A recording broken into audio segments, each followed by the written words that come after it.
Thank you, Bennett.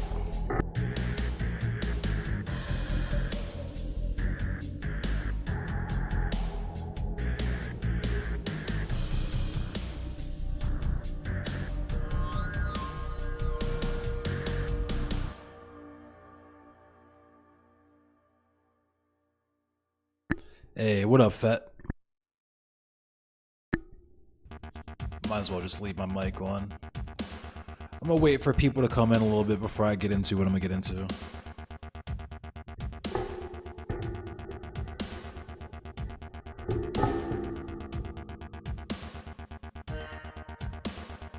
Hey, what up, Bink? I'm doing okay, Fett. How you feeling?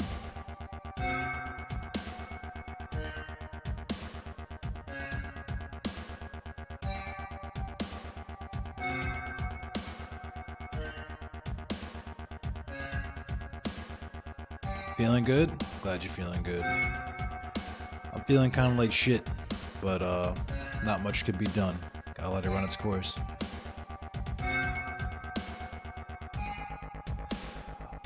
We're gonna have a decent stream though, I hope. I might not, I don't know how long I'm gonna go for, but we'll see.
This music is scary. It's the Dark Halls music. It's the music from E1M3 at Doom. I just covered it.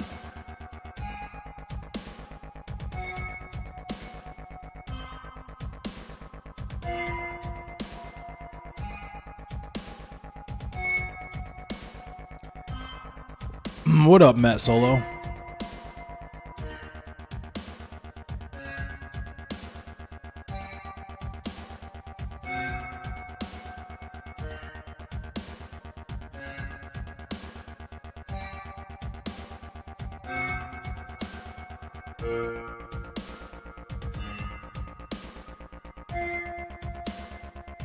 What am I doing? I'm gonna talk about some political stuff, Matt Solo. I'm talk about some black stuff, some black anarchist stuff. I am a black anarchist. That's what I talk about. Hopefully you're into that. If not, hopefully you find something else you're interested in.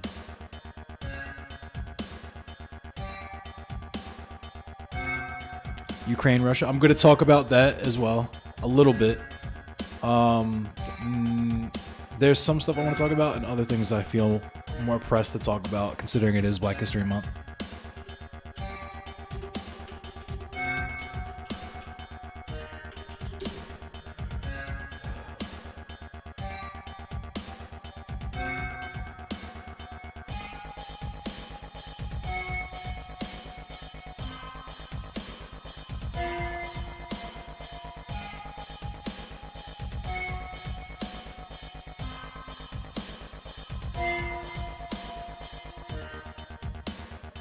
I'm gonna get into it after this song ends. It's almost over now.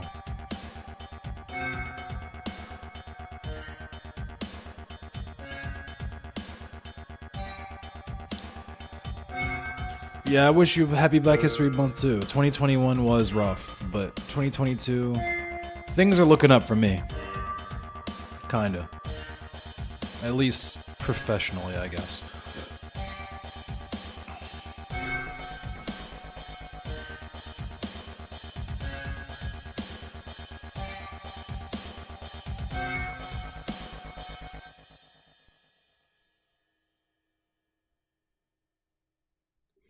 All right, everyone.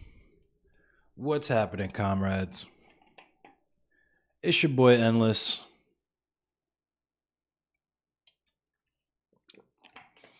We're about to get into some things.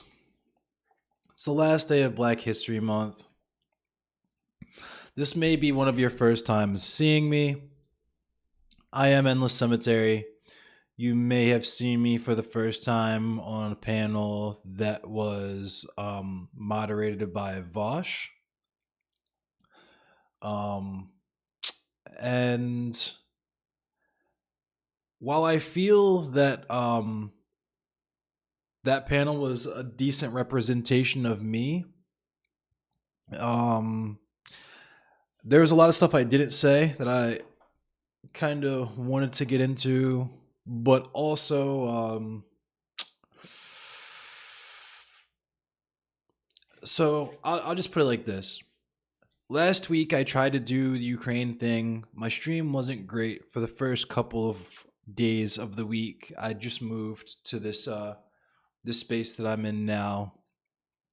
Um so my internet was not up to the proper internet wasn't quite what I wanted it to be. So I was having trouble getting a good decent stream going. It was lagging. The games that I was trying to play were lagging. It just wasn't good. What I try to do is talk about everything that is happening in Ukraine up to the minute. But the thing is, like, my knowledge about that situation is very limited.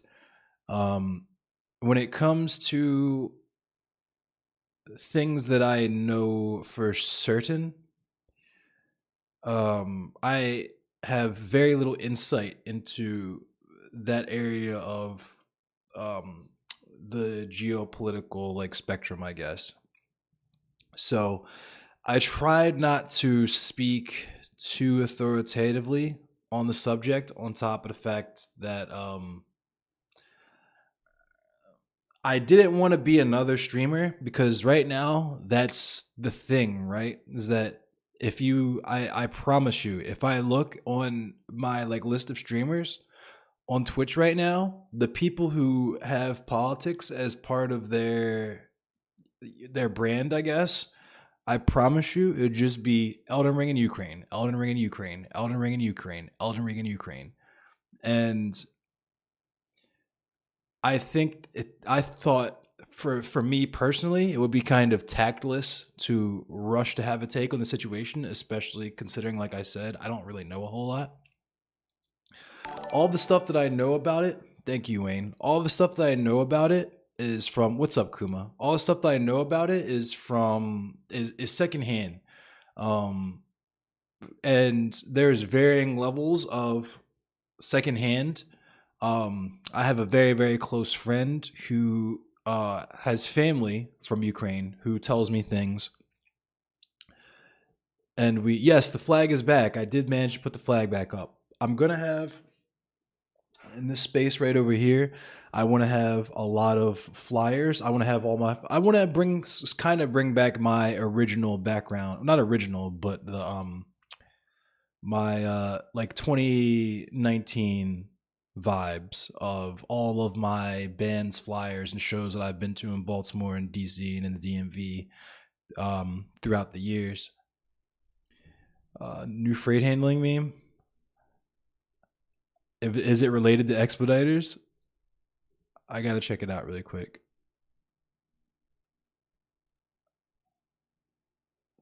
Oh, that's funny. But anyway, I'll show the shot that in a sec. But so let me adjust the microphone a bit. So that's kind of where I'm coming from on that. You guys can tell me if my audio is too blown out because I see I'm in the yellow and kind of moving into the red a little bit.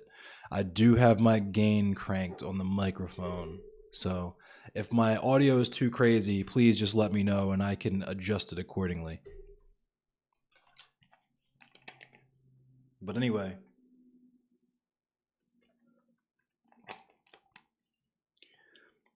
I guess I'm going to shoot down some bad takes that I've seen. So,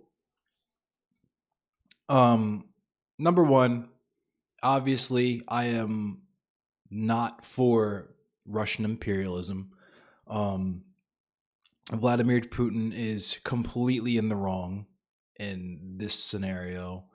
Um, and the people who legitimize Vladimir Putin's actions here are disgusting people. They're not for the working class. Do not let them tell you that they are, because they are not. Um, so there's that. I would also like to combat the narrative that Ukraine is a neo-Nazi state, right? There's something I want to talk about. The main thing that I want to talk about in this scenario that we'll get to in a minute. But before I do that, I feel it's very important to stress that the average citizen in Ukraine is not an overt white supremacist, definitely not a neo-Nazi, right? So characterizing Ukraine as uniquely having a neo-Nazi problem or a white supremacy problem is myopic at best and disingenuous at worst. So there's that. I also want to say that the fetishization of Volodymyr Zelensky is really fucking weird, and I really wish libs would stop doing that shit. But libs be fucking normal challenge. We'll see how that goes. And I give total support and solidarity with the working class and poor, impoverished people living in Ukraine. I feel sympathy for the working class men and women who are forced to fight and die on both sides of the conflict, right? Because war sucks. War bad. If you're looking for the most distilled reduction of my takes here, you can just say war bad, and that will be accurate for 99.9% of the shit that I say. So there's Russians who don't want to fight, and don't get me wrong, there are Russian hogs who are on that imperialism time, and those people are goofy.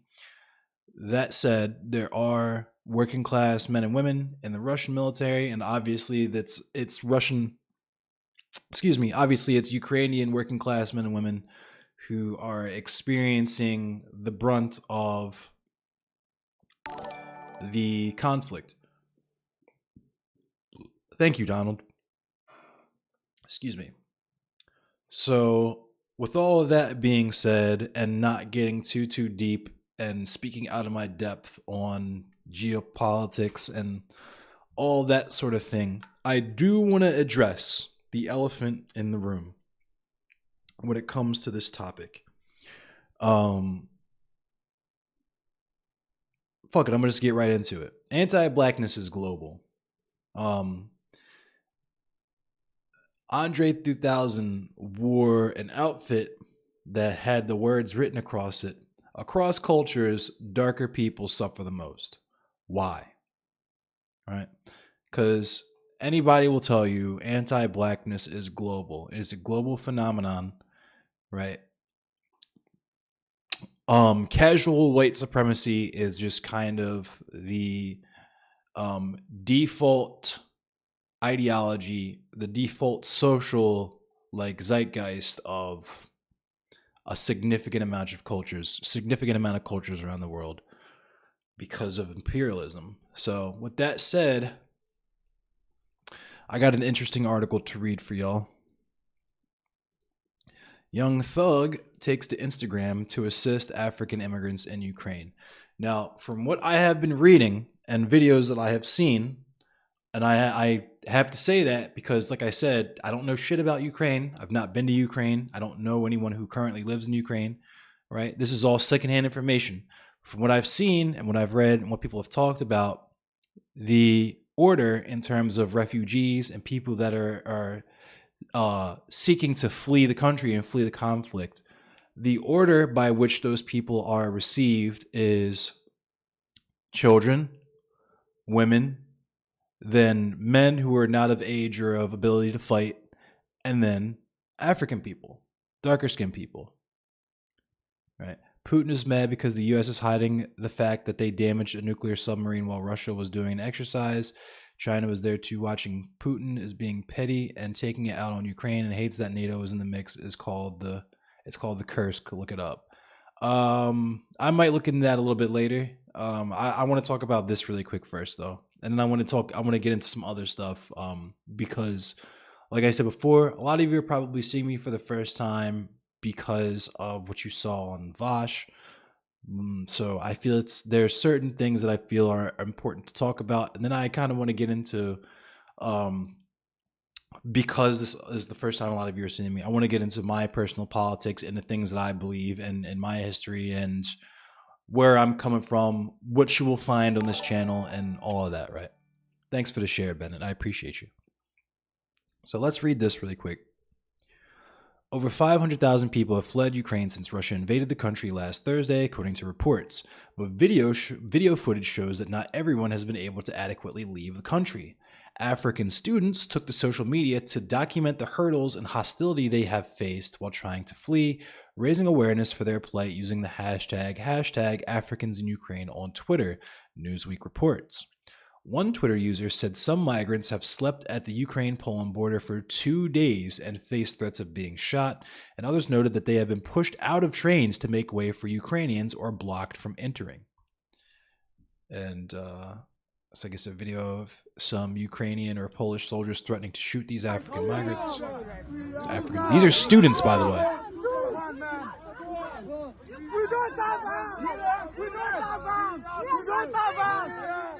We don't have arms. We are students. They're saying we don't have arms. They're making it known that they're unarmed.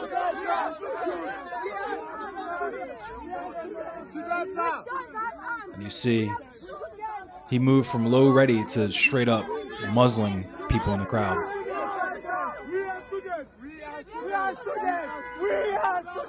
They're saying we're students.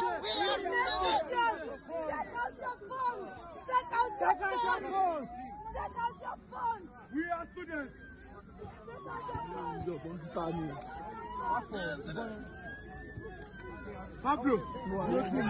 You see, he's muzzling the crowd. We are students. We are dying. We are dying of cold. We are dying of cold. We are dying of cold. Everybody go down. Everybody go down. We are dying of cold. Unbelievable. And I guess this is visuals of Ukrainians blocking Africans from getting on the trains.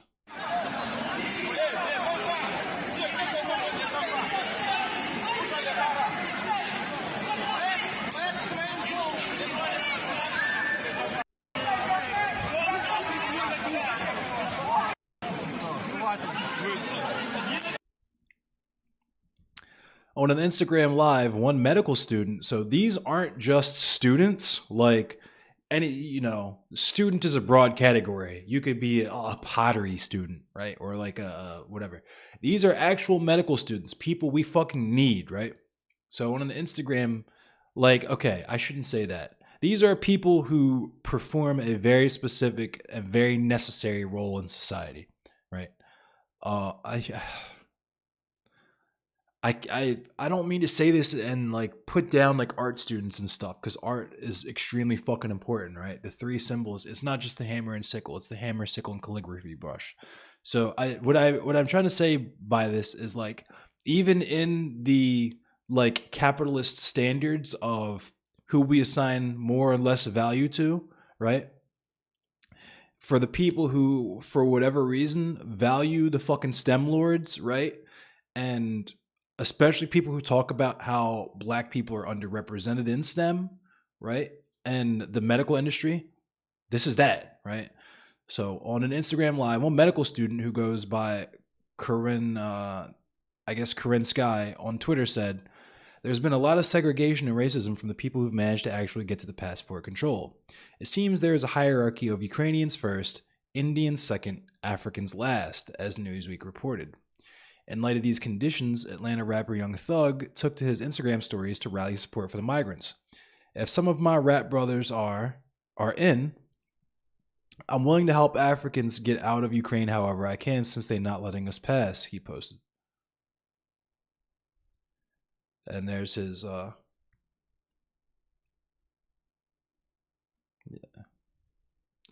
whoever holds the info for these movements, please contact me ASAP. I'm ready.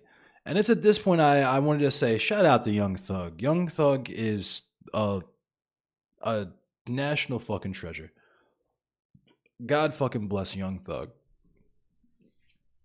Thousands of students have migrated to the country for affordable higher education, with Nigeria among the top 5 countries of origin for Ukraine's international students.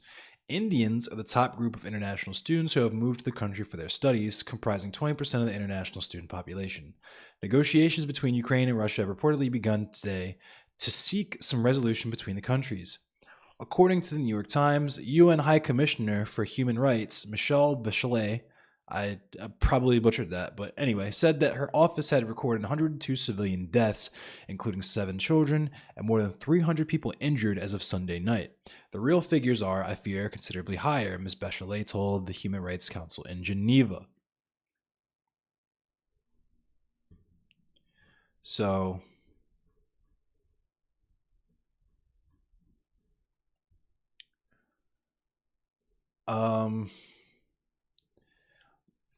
as stated previously, Ukraine is not a neo-Nazi state. Neo-Nazism is not the default ideology or society in Ukraine. Ukrainians are literally Slavs. You can Google how the Nazis felt about Slavs if you really want to. I wouldn't suggest it, but suffice it to say, they were not huge fans of the Slavic people or culture. And with that said, it's important to note that, like I said, like I will always say, like many others continue to say, anti-blackness is global. And it's something that must be constantly combated from all angles, not just from us, because we're always, we live in it.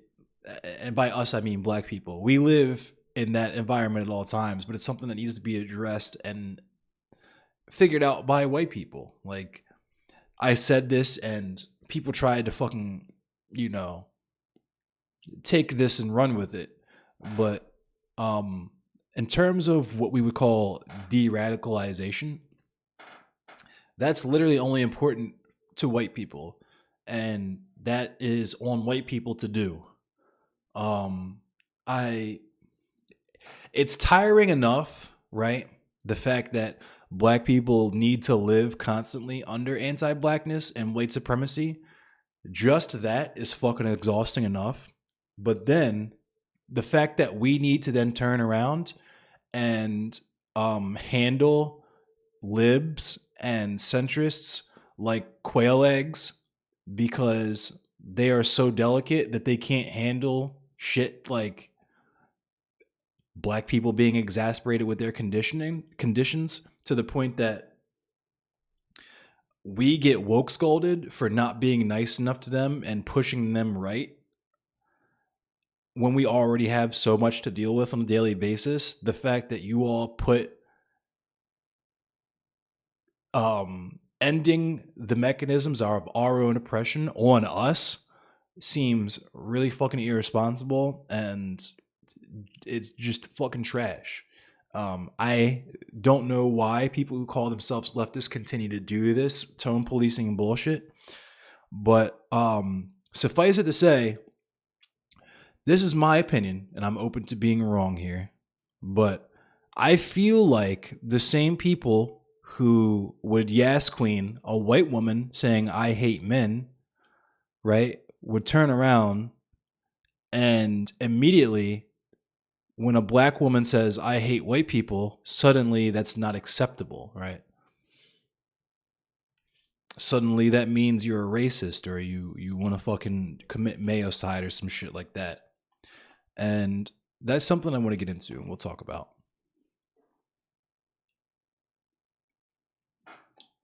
And yes, I'm drinking the pink lemonade out of the bottle. I don't care. It's Black History Month. So I want to talk about basically how leftists in America owe everything, and I mean everything, to not just black people, but specifically black women and queer people.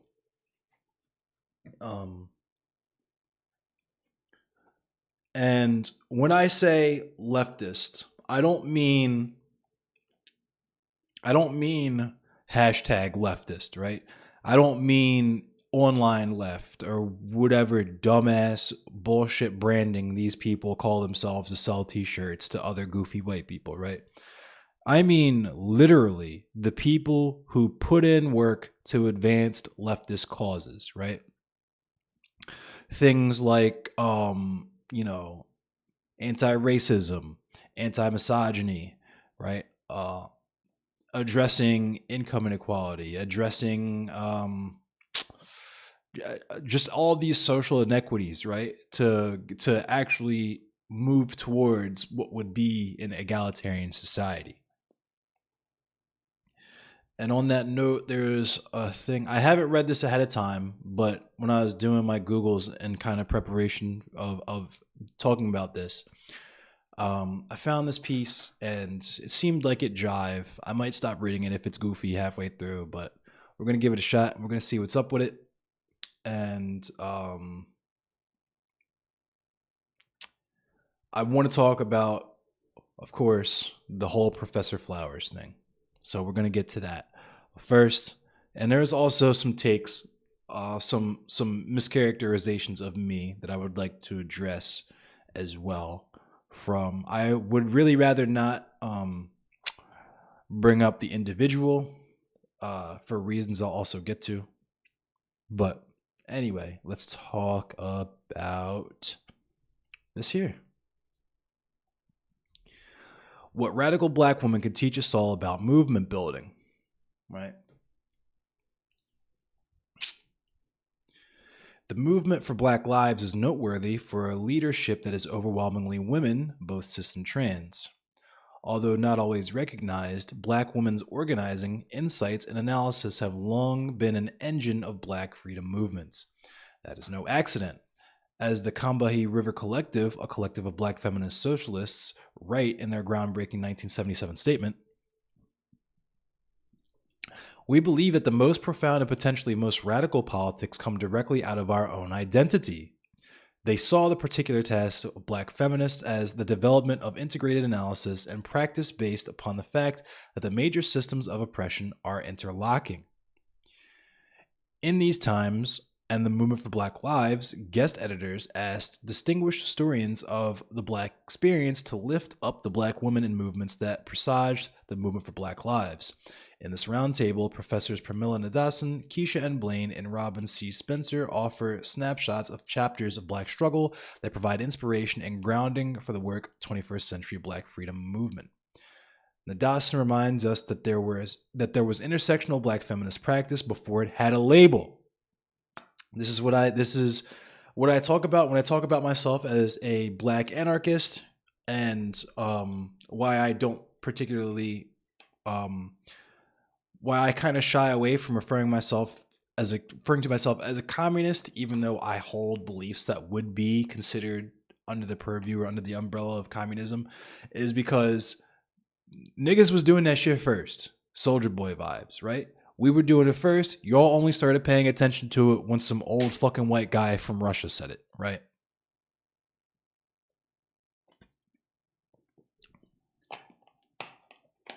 So, with that said, poor Black women in the welfare rights movement were justice crusaders who, in their campaigns, speeches, and demands, reflected an understanding of the confluence of different systems of oppression. Blaine recovers a powerful lost chapter in the history of black radicalism in Detroit by retelling the story of internationalist and anti-racist organizer Pearl Sherrod. Spencer herself, an outspoken proponent of black and Palestinian solidarity, adds the story of Black Panther Connie Matthews, another lesser-known exemplar of black internationalism in the 1970s. And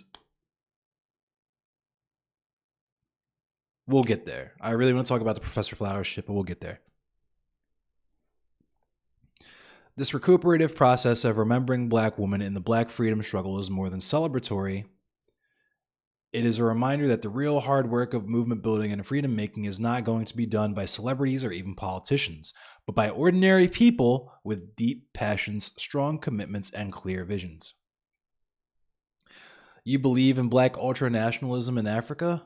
I would agree with you, but I don't know. That word ultranationalism kind of worries me because I'm not really a nationalist guy. I think nationalism is kind of poisonous when it comes to movements.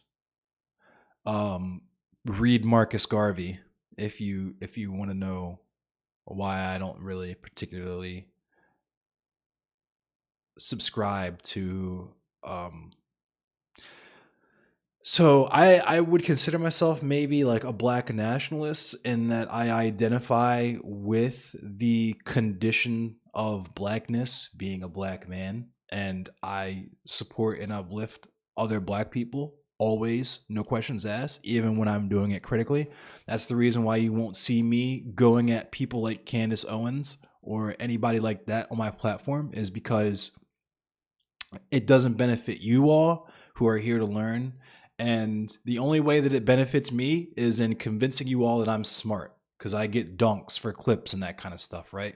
And I'm not interested in that, because that is the problem that I'm trying to combat in this space, or not really combat, but that's the issue that I've been drawing attention to pretty much since I got involved with the whole Twitch debate sphere of content when it comes to this whole political thing on Twitch politics. But I'll get into my personal politics after I finish reading this, I guess. This doesn't look too terribly long. So, in what ways have black women historically pioneered a radical transformative politics? Poor black women have waged a generations-long, often overlooked struggle for economic autonomy against the patriarchal, racist, capitalist system stacked against them. The welfare rights movement of the 1960s and 1970s is an under-recognized example of the deep contestation of the system through a radical black feminist vision. It's just like the Society of the Unemployed, right? The Society of the Unemployed is very, very under-recognized when it comes to leftist movements in the United States, because I feel like their existence is radical when it comes to a system of communism, right? Or excuse me, a system of capitalism, because capitalism would tell you if you're unemployed, then you're kind of worthless. You're just taking up space. You're a useless eater, to quote some dickhead. Your maxim is that all African Americans should leave like the alt-right in America. Keep spouting these epistemologically based aphorism that can be See, and this is also where you lose me, because these are like, I understand what you're saying, but I don't particularly like using such academic language. My read is that if your politics is not accessible to children, right, to young children, then it's kind of fucking useless, because I feel like children are if we're doing the whole oppression Olympics game, children are the most intersectional and oppressed, marginalized group when it comes across all cultures. Well, not all cultures, but conventionally. You're packing your bags and going back to Nigeria. See, and here's the thing is that I can't fault you for that. I know someone that I work with that is going back to Nigeria. They quit working for us and they said, fuck this, shit's fucked up here. I'm going back home to chill for a minute. And I support and salute that.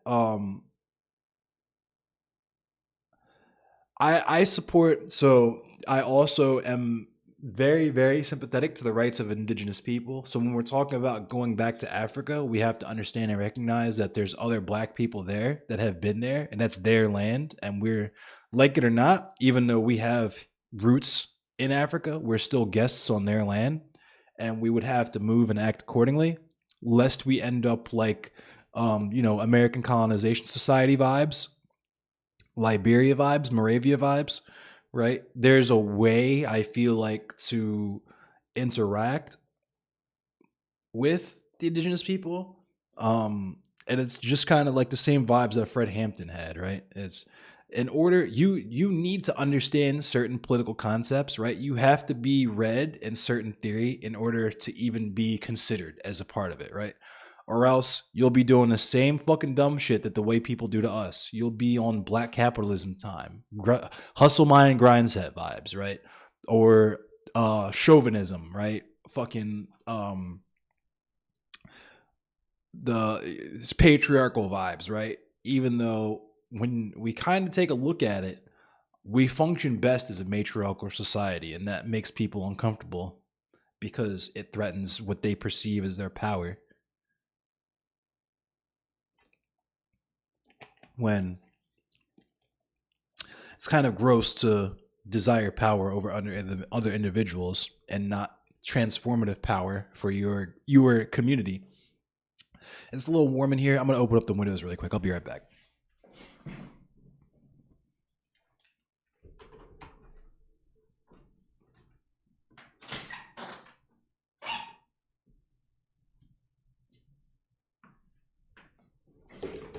All right. So,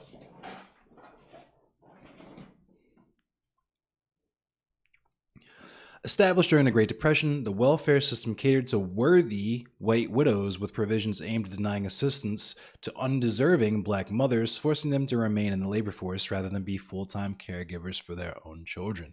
And I've gone over this frequently for a lot of the libs who talk about the Great New Deal or the New Deal and all these sorts of things as if they're shimmering examples of the effectiveness of electoralism.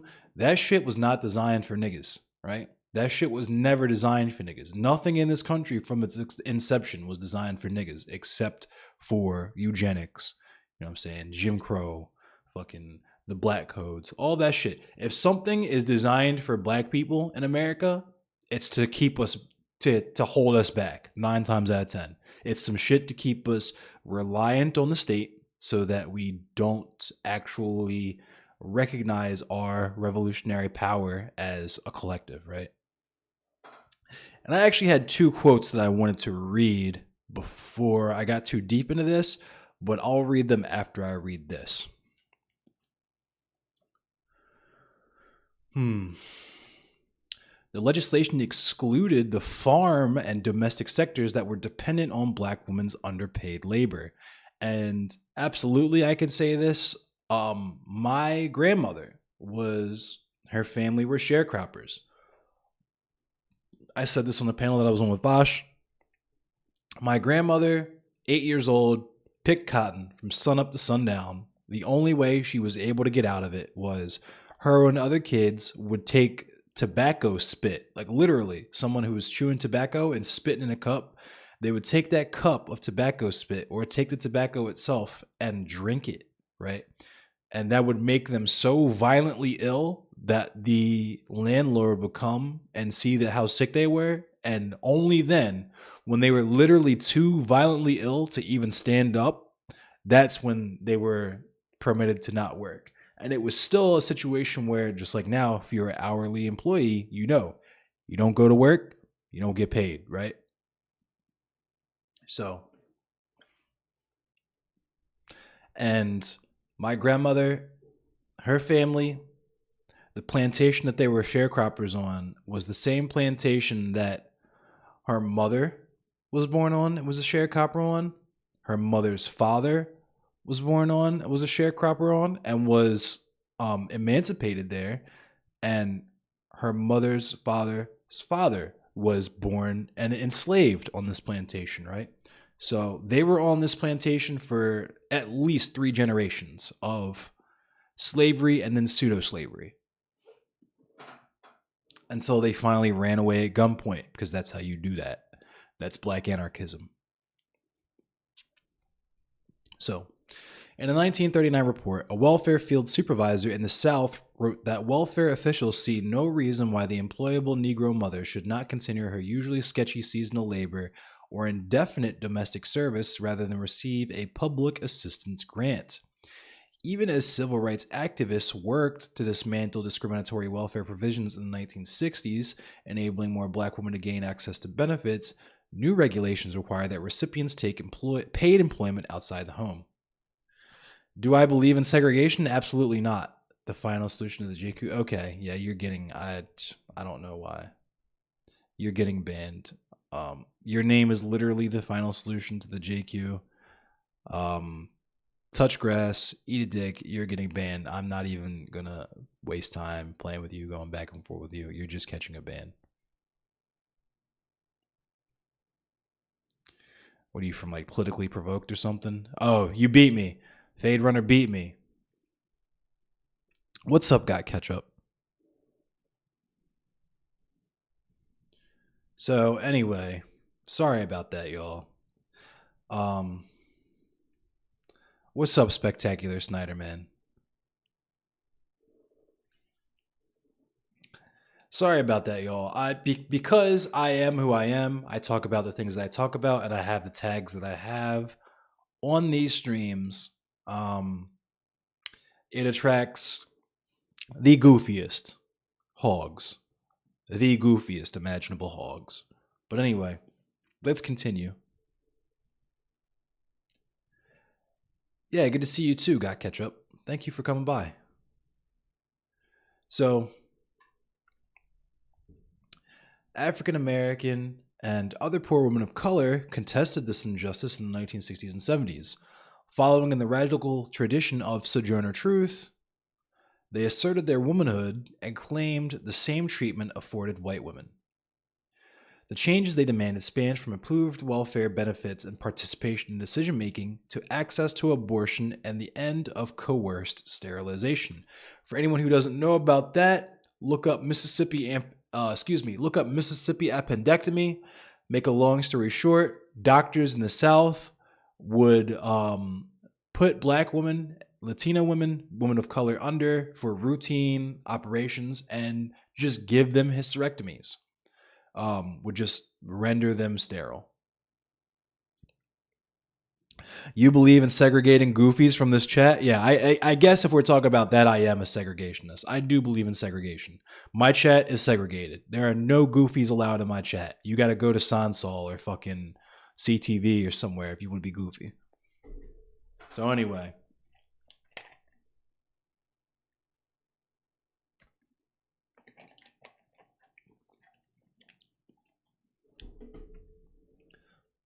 No goofies. I'm going to hang a sign that just says no goofies. The most far-reaching demand of the welfare rights movement was for a guaranteed annual income that would bring all poor people, regardless of race, gender, family status, legal status, employment status, up to a minimum standard of living well above the poverty line. Thank you for the like, Sharon. Only goofy allowed is the one from Disney. Facts. Oh, yuck. Welfare rights activists sought to dismantle the economic status quo predicated on black women's low-wage work, which maintained joblessness and a reserve army of labor for capital. Instead, they envisioned substantive access to freedom, autonomy, and self-determination for poor black mothers. Right? So literally, from the very beginning, and this is why I go so hard with this stuff, right, is if you take care of the extremes, the middle will take care of themselves. Whatever you do for the most impoverished people in society, which is typically black women, like the least protected people in society, black women and black queer people, whatever you do for them will be some real a rising tide raises all ships type shit, right? Because everyone else will be entitled to all those same benefits. And This is why I also say when the reparations question comes up in terms of who do we give reparations to, I think it's a much more meaningful conversation to address what we consider the minimum standard of living, right? Because I feel like in that conversation, a lot of people are on some get rich quick shit, right? They're on the hustle mind grind set, and they might feel entitled to say like a Jeff Bezos standard of living or like an Elon Musk standard of living, shit that is just not sustainable, right? And like I say, I think it's much more meaningful to address society as a whole and what we consider both the minimum and maximum standard of living, right? Because it's important in terms of how we relate to the earth that we need to live on.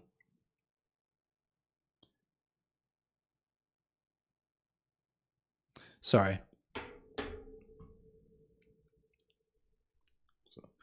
Black women acted as leaders and the organizing backbone of the Black liberation movement in the 1960s and 70s.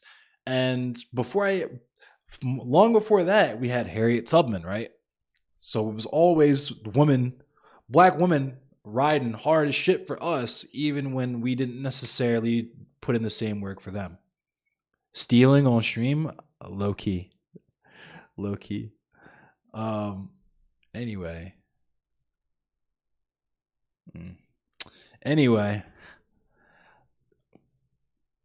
like the welfare rights movement, itself a form of Black liberation, their political work reflected an ethos of radical care that included mutual support around bodily autonomy and childcare, as well as a commitment to eradicating poverty and racism.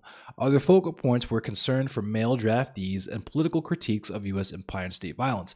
And it's at this point I'd like to point out, before I get into the Professor Flowers shit, that you will notice throughout all of this shit, the number one thing that Black women have put at the forefront of their radical politics, which is what I also consider to be the true revolutionary movement, is care, radical care, right?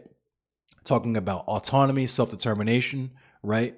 So it's very sus to me when people read these things and they hear these things and they immediately jump to, oh, you guys just want to kill all white people? Oh, you guys want to commit ethnic cleansing? Oh, you guys want to just deport all white people? Like, who the fuck is saying that aside from the other racist ass white people you fucking talk to all day? But before I get there, before I go too deep into that, let's finish this. The Black Panthers, the most well-known of the 1960s Black Power organizations, elevated the profiles of many Black men fighting the white supremacist system, but quietly relied on Black women's organizing work. And this is just basic ass facts, right? Karen Cleaver, Angela Davis, right? The backbone of the Black Panther Party for self-defense was Black women. This is not up for debate. Don't at me. Don't try to argue with me or debate me about it. I will block you.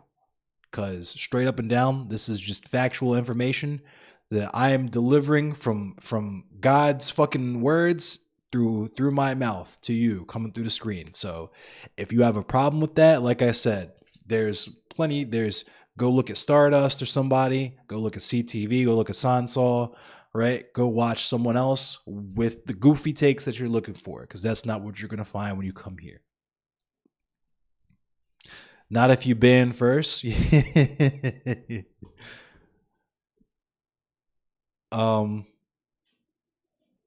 Also, TikTok has extended the length of videos to 10 minutes from 3, so I will be doing some lit TikToks.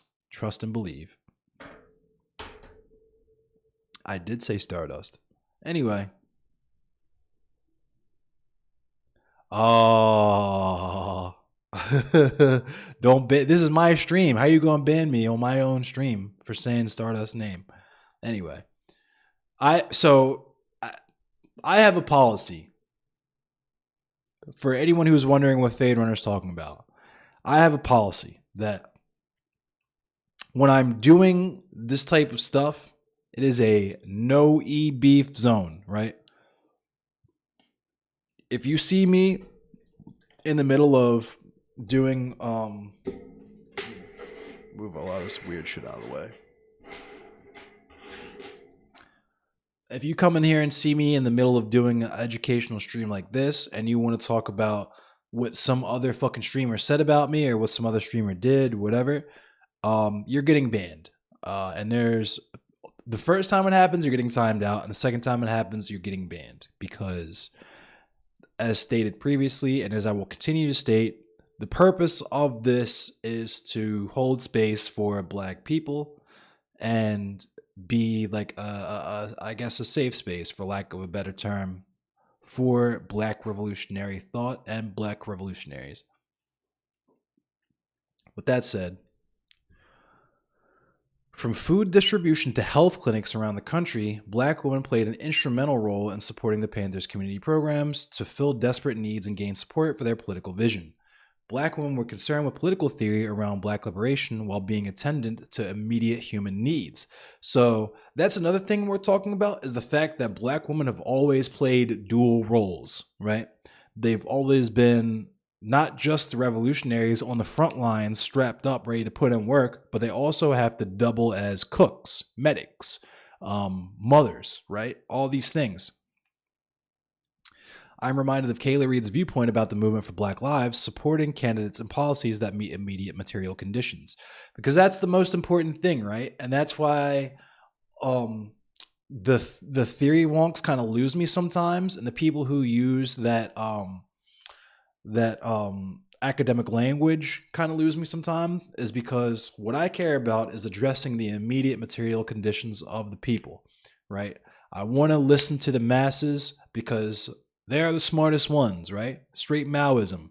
The masses, the proletariat, are the ones who will best decide for themselves what to do with themselves in the future, if they have the proper, adequate political education, which is severely lacking in the United States of America because our education system is not actually designed to educate you. It's obedience training to turn you into a good, obedient, silent factory worker. Big Brother vibes. Despite Black women's immense contributions, even today, a time of unprecedented awareness of the Panthers, their work within the organization remains hidden by a focus on male leaders' advocacy of self-defense above and beyond any other legacy. Robin C. Spencer. Same here. I'm more interested in policies, resources, and emotional needs that will help and uplift every portion of the people. Exactly, Spectacular Snyder, man. If it's not like I was just telling my brother Revolutionary Act, no shade, no disrespect, I'm just throwing this out there. If it ain't for kids, then it ain't shit. You know what I mean? What up, me and you? But no Vanguard Party, right? See, and that's so, and this is where because what I've said before about the Vanguard Party thing is that the MLs and the MLMs who focus on that are putting the cart before the horse, in my opinion. Sure, you can have your comrades and you can have your affinity groups and you can organize en masse, maybe even with a lot of other online leftists or what have you or whatever. But if you want to have any real power, Mao said, power flows from the barrel of the gun, right? So what you need to do, or what I am interested in, is in this order: feed people, clothe people, shelter people. And then once you've done all that, once you've met the people's material conditions, that's when you can get to educating them, training them, and finally arming them, right? And then by the time you get there, everybody's already more or less organized, because we have that we're comrades, right? We have that camaraderie. We have that common experience as proletariat, fighting to survive, putting in the work, and doing the thing. And that's where I believe the Vanguard Party comes from. I don't think the Vanguard Party comes from a bunch of academics and scholars holding talks. And I don't think the Vanguard Party is going to be the product of streaming and streamers. I believe that if and when the Vanguard Party comes, it will be from the people on the streets, from the trenches, right? So I don't think that there's no room whatsoever for that method of, because I talk about diversity of tactics all the time, right? This is why I don't go too hard about shitting on people who engage in electoralism, because everybody's got to play their part. Everybody's got a role to fill. Some things and people are more, that's funny. Somebody just gifted me a tier 1 to start us. Some things are more some things are more effective in terms of their efficacy for addressing the material conditions of marginalized people and others, but all of it is useful in one way or another. Got catch up. If our shut off, Fade Runner. If our education is very bad, don't we need educated proletariat representatives to start action in today's times? I'm thinking about minorities that watch and believe Fox News. Oh, absolutely, absolutely. That's like COINTELPRO shit. That's the whole reason Black History Month even exists in the first place, is because the systems of power are not going to give you the education required to destroy them, right? Power sees nothing without a demand, and the master's tools will not be used to tear down the master's house. That's just how it goes. You just don't fuck with pretentionists when it comes to educating others that you see from LLMs. I agree with you 1000%. 1000%. Like I said, I think that education comes naturally, right? I call myself a Black anarchist and I fuck with mutual aid. You don't see me out on the streets fucking quoting Kropotkin to homeless people, right? It's fucking silly, unnecessary, and it accomplishes nothing, right? But what you can do is get people to arrive to parallel positions, right? And then maybe once they've already become open to those types of ideas, regardless of where they come from, that's when you get into super theory mode. That's when you start hitting people with books and theorists and all that kind of shit, right? Once people are already amenable to those ideas.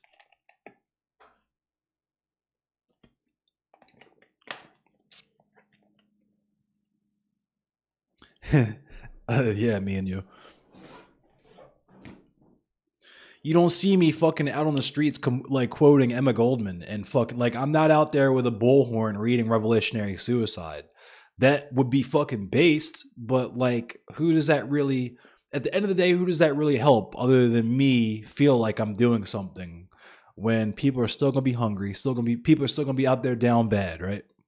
So let me continue reading this.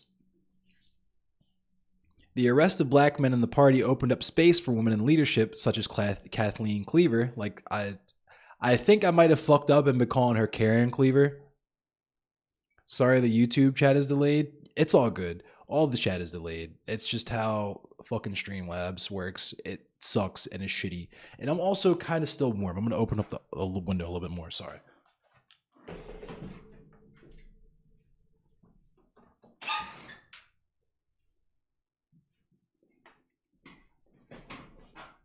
So that's why I fucking like my podcast is called The Bolsheviks, and a lot of the aesthetic and shit is very, very commie.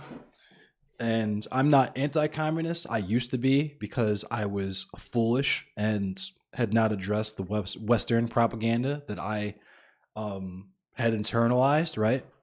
But at the end of the day, when it comes to me as an individual, I am a Black anarchist because I don't always move. When I think of communism, I think of organized stuff, right? Which is good and it's dope. But in terms of actions from the individual, that's anarchism, right? One person can't do communism, but at the same time, one person can definitely strike a pretty considerable blow to the structures of power if that person has enough know-how and enough dedication, right?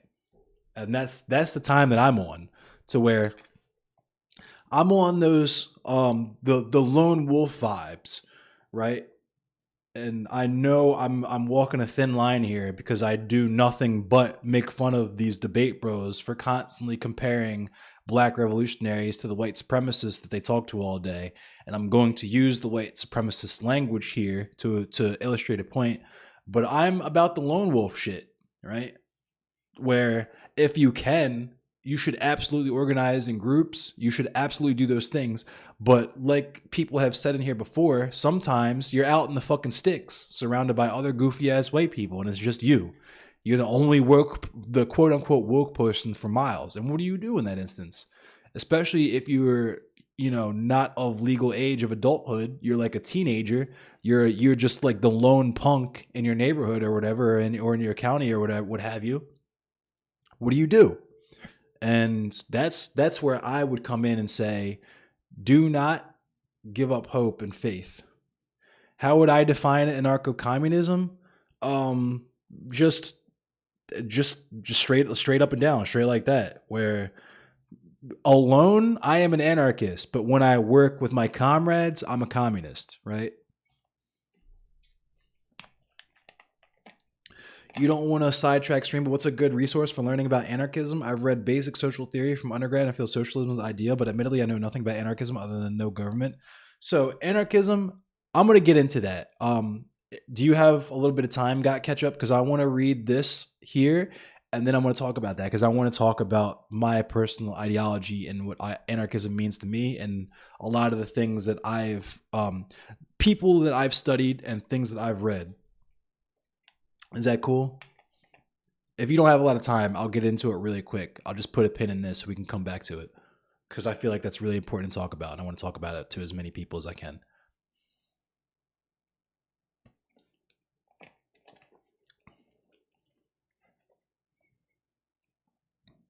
You got time? Go ahead. Cool. Yes, me and you. That's literally where I got it from. I used to be a hacker I started getting into hacking when I was like 9 years old because I watched two movies that changed my life. I watched Johnny Mnemonic, and of course, everyone saw Hackers. And it glamorized the fuck out of that lifestyle. And when you're a dumbass kid who doesn't know anything about computers or anything like that, you just know that you want to be a hacker, right? So you just like Google how to be a hacker and you learn all the script kiddie shit. And shout out to Bink Princess, because Bink Princess is a woman after my own heart. She did what I was into, which is leaking paywalled collegiate academic information. That's what's his name got locked up for. I want to say Adrian Lamo. Was it Adrian Lamo that got locked up for putting MIT's entire library on the internet for free? Anyway, that's based ass anarchist praxis and should be done in the future. But yeah, there are good essays on anarchist library too. Thank you, me and you. Yes, hack the planet. Absolutely. Matter of fact, my job got Gibsoned. Anyone who gets that reference, I love you. But yeah, Expeditors International got fucking Gibsoned big time. They probably lost billions of dollars worth of money in the last week. But yes, got catch up. Hackers was amazing. Aaron Swartz. Thank you, me and you. Thank you. I don't know why I wanted to say Adrian Lamo's fucking fed ass.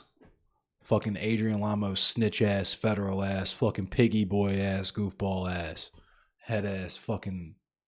Before I get fucking worked up about that, let's continue reading this.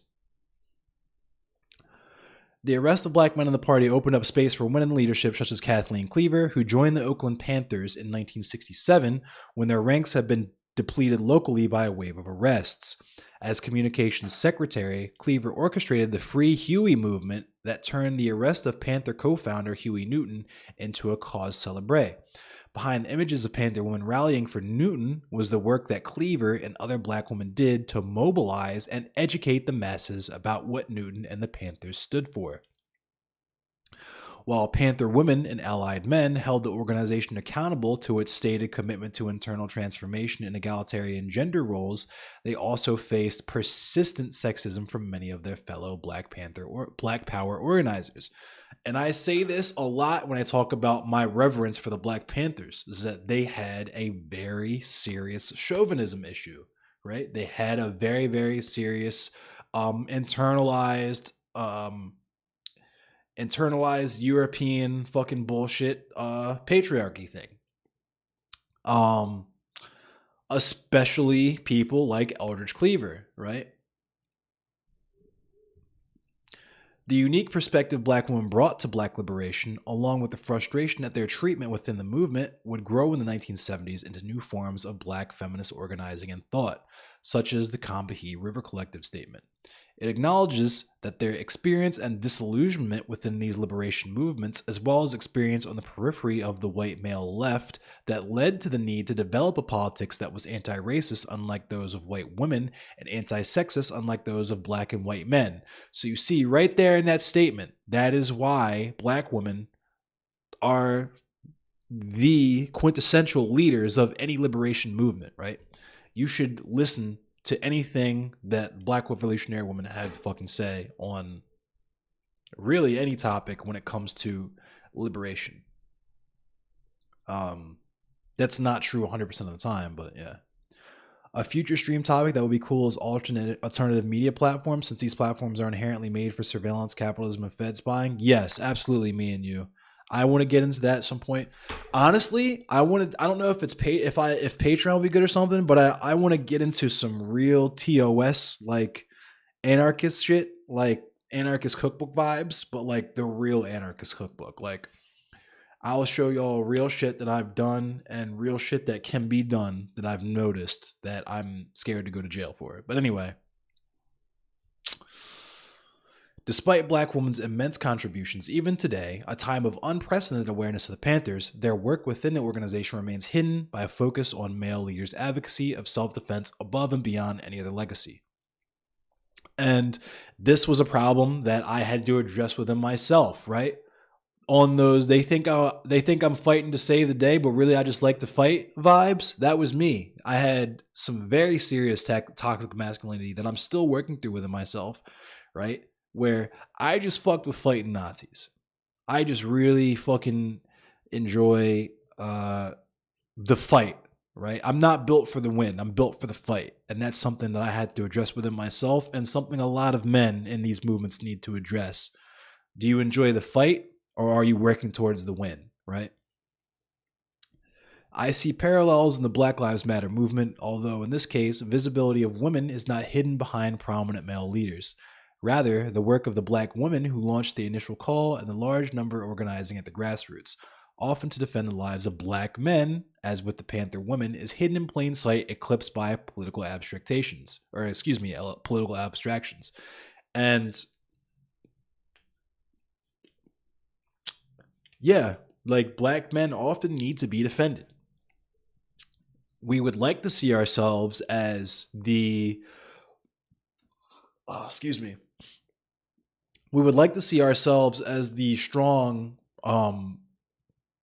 sword of the black liberation movement, but oftentimes we need the protection of black women, whether it's them like literally jumping in front of us and protests and stuff like that, because they know that men are less likely to hit or assault women, right? And that's stuff that they do on their own, right? Just because black women are on a completely different wavelength when it comes to a lot of this shit. Fighting games don't help with that. Toxic masculinity very ingrained in the communities. That is true. That is true. There's people that are working through that in those areas for sure. Like, Sonic Fox is one of my favorite FGC people. I admire the fuck out of Sonic Fox. They do a lot of, obviously they're one of the best fighting game players to ever touch the sticks, but also the fact that they are constantly putting, trans rights at the front of everything that they do is just, there's very few people doing that in the space and nobody doing it at that level, to my knowledge. Shujinky Dink is someone that is like the only FGC person that I could immediately think of off top that even remotely talks about like leftist politics or anything like that. Shout out to Shujinky Dink, another one of my favorite FGC people. He is very, very fucking cool. You like Matrix as a Discord alt? Not sure if you'd be able to stream or have video chat rooms, but they're encrypted and open source. Bet. I'll look into that after. But Absolutely, you were a dickhead and got disproportionately mad from competitive smash, and it was a challenge to mellow out. Yeah, that I don't. So that's also just like men in general, especially some black men, but men in general just have a really bad go with emotional regulation because it's not so much with black men because of how angry black men are viewed. We're our own stereotype, but like men in general are given a lot more space to be emotional and not be seen as emotional, right? So like a dude fucking screaming at the top of his lungs because his favorite football team is losing and like breaking furniture and shit, that scene is perfectly reasonable, right? But yet people will say that women can't be president because they're too emotional. That kind of shit, right? They would nuke, they would get their period and nuke everyone. That kind of fucking goofy shit, right? But anyway, there is also a legacy of radical black women organizers who bridged black radicalism and feminism decades before the Black Panthers, the Columbia River Collective, or the M4BL. As a scholar of 20th century U.S. history, my research has focused on bringing these women to light whose impact on domestic and international politics has been largely ignored. Pearl Sherrod is one example. She was a working class black woman in 1930s Detroit, a journalist activist in the tradition of anti lynching crusader Ida B. Wells. And these are, I just cannot stress enough how much fucking work black women have put in to this movement, not just black liberation, but the wider lens of leftism in general. If you're an American leftist, you owe everything that you fucking know to black women. Point blank, period. Straight up and down. But Sherrod went from a local newspaper to an international platform in her fight against the continued barbecuing and torturing of our race in the South. Sherrod used the Detroit's Tribune Independent to denounce white supremacy and demand its eradication, bringing light to black American struggles with economic distress and racist violence during the Great Depression. Like the Panther woman who followed her, Sherrod took risks in standing up to defend black men's lives. In 1934, Sherrod openly criticized the U.S. criminal justice system, pointing to the mistreatment of the Scottsboro Boys, 9 black teenagers who were falsely accused of sexually assaulting 2 white women in Scottsboro, Alabama. Sherrod also called for Afro-Asian solidarity, highlighting their shared suffering at the hands of white supremacy. White hostility to and violence toward Asian immigrants, known as the Yellow Peril, surged during the Depression. In 1937, Sherrod took her message to the conference of the Pan-Pacific Women's Association. Held in Vancouver, Canada, the conference brought together 125 mostly white and Asian women representatives from 8 countries: Australia, Canada, China, Hawaii, Japan, New Zealand, the Philippines, and the United States. Sherrod was not invited, no black women were, nor had ever attended, but she showed up anyhow with newspaper clippings to call the attention of you international women to the prevalence of lynching in the U.S. South. To the black man, justice is only a word in name but not in reality, Sherrod declared. And that's, can you think of anything more fucking base than that? Especially when you have the Philippines in there, who are basically just the niggas of Asia, right? And you have all these people in there, this international coalition of women, and the black women are not invited, and she showed up anyway. Like, look, y'all gonna listen to this shit. Y'all gonna respect us. Y'all gonna respect my gangster, right? G shit. Shit that I don't know. I'm gonna seem like I'm simping because I low-key am. Black men, we owe black women everything. I fucking love my mother. I love my grandmother. I love my great-grandmother. I love all the black women in my life. Shout out to Bing Princess, who is a member of the youth and putting in hell of fucking work and just, I don't know. Anyway.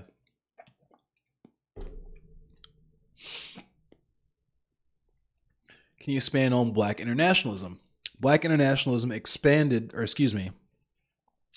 Black internationalism emerged in response to slavery, colonialism, and white imperialism. It describes the visions of freedom and freedom movements among people of African descent worldwide and captures their efforts to forge transnational collaborations and solidarities with other people of color. Sherrod viewed alliances with Asian activists as vital to the global project to achieve rights and freedom for people of African descent everywhere. In 1934, Sherrod married Sadakata Takahashi, a Japanese immigrant, and took over his leadership of the Development of Our Own, a Detroit-based Afro-Asian solidarity movement, upon his deportation to Japan later that year. It's the underdog effect, and due to intersectionality, black women have tons against them, so their victories are legendary. I mean, yeah, that's fact. And just to put it not in necessarily those terms, because I know people will misconstrue that as fucking oppression Olympicsy, right? Well, nah, you said it. You said it. What you said was perfect. I'm not even gonna try to. This is a space where we could say anything and not be afraid of being misinterpreted because we all have the same goals, right? So I'm gonna let that stand. You said it, and you said it perfect. That's why interacting with other cultures is so important. I used to hold very different views of Koreans until I stopped clinging to my bigotry and indulged myself in their culture. Yeah, and I'll say that in between, there is, like I said, anti-blackness is global, right? And black people have different reactions to that anti-blackness, which can manifest itself in what would be perceived as bigotry, right?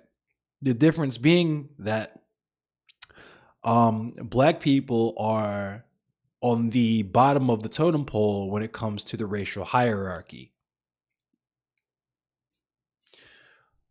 So, while anti-blackness is like the default position, right? When it comes to, let's say, Korean people as an example, when you look at what happened in the aftermath of the Watts riots, I think it was. I might be, this might be wrong, but I want to say it was the Watts riots where the Korean woman was on the roof of her convenience store shooting looters and whatnot and got away with all that shit. Didn't get charged or anything. That kind of shit builds tension between the marginalized groups.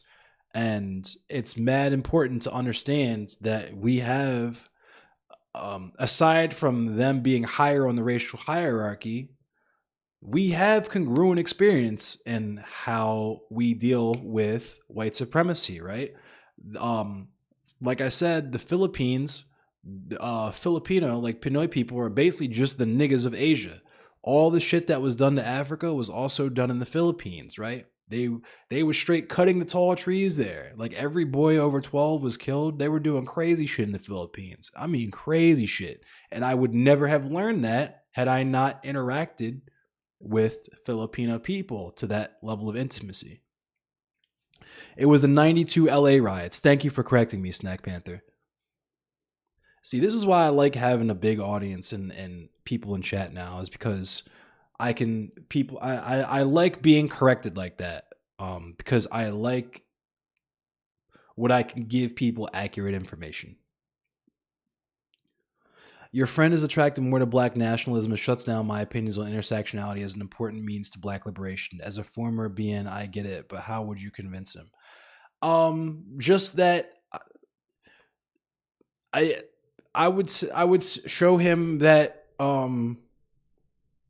those people like that fail, just straight up and down, point blank period. Marcus Garvey, for all the work that he put in and his contributions to black liberation, the Pan-African flag, all that, Pan-Africanism fucking failed. Like, he was a fascist, and people at the end of the day do not want fascism. I don't care who you are. Even if you think you want fascism, you don't want fascism. You need to coalition build. And if you want to win, you need to do that. If you want to fail, if you want to Marcus Garvey yourself, then if you want to Eldridge Cleaver yourself, you know what I'm saying? Then you're more than entitled to do that. You are, as a black person, you can have whatever beliefs you want, but we need to work with other marginalized groups, period, or we are going to lose. We are going to fail. Not just in the sense that we will not defeat white supremacy, but we will also turn around and, in the event that we do achieve any kind of power, revisit all the same horrors that were done to us upon other marginalized groups. Thanks, Snack Panther. Yeah, the Vaush stream was cool. I'm glad that people are checking me out because of it.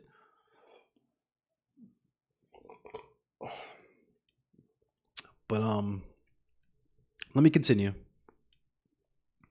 The first African American to ever speak at a PPWA conference, Sherrod proclaimed, "There can never be peace on the Pacific or Atlantic until justice is given to all mankind." And that's an African proverb, you know what I'm saying? If one of us is not free, then none of us is free. That's just basic shit. And it's not, I don't know how else to say that the hyper nationalism shit is just the wrong way to move. It's just not successful. It ain't it. And I get where that sentiment comes from, so I'm sympathetic to people who hold those views, but I cannot stress enough that that's not the way to victory in terms of defeating white supremacy, defeating capitalism, defeating colonialism, decolonizing.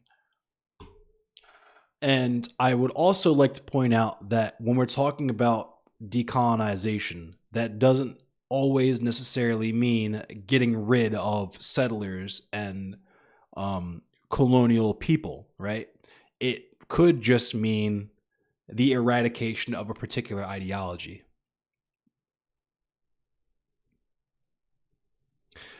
Marcus Garvey was so, and don't get me wrong, Marcus Garvey had a lot of, like I said, he contributed a lot to black liberation. But at the end of the day, he was a fascist. And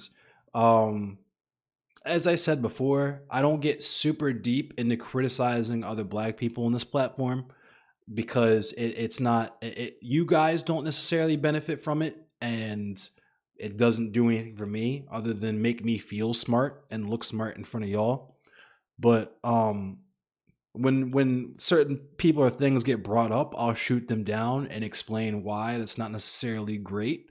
But I'm not finna sit up here and like go at whatever dumb shit Candace Owens said this week, because who does that benefit at the end of the day? But anyway, in this early expression of black internationalism, Sherrod recognized that domestic conditions such as economic hardship and the attacks against various racial groups provided grounds for connecting subjugated people worldwide. They are part of the same anti-racist and anti-colonial struggle. And this is why it's important for us to coalition build with other marginalized people, because we're literally all working towards the same goal. I also need to read more W.E.B. Du Bois. Comrade Black Bloc Politics has said that a lot of the black capitalist arguments that we see today come from W.B. Du Bois. That's why he doesn't necessarily fuck with W.B. Du Bois.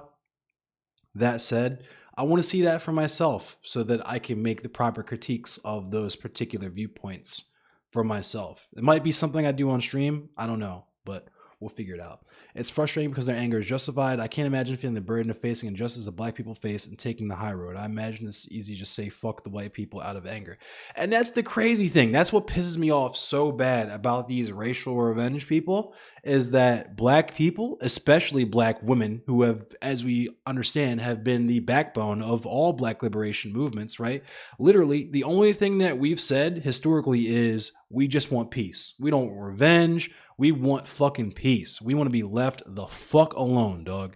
And it's sus as fuck and self-reporting and wild to me that people will take that statement and turn around and take that to mean that we want to get rid of white people, whatever that means, right?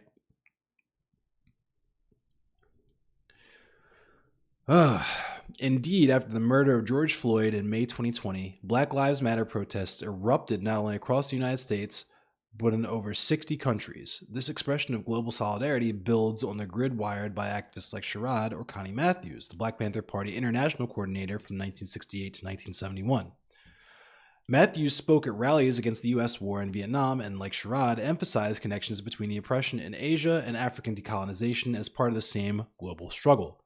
She skillfully mobilized a far-flung network of international alliances to provide support for incarcerated Panthers at the height of COINTELPRO. So, she was putting in work during peak COINTELPRO, right?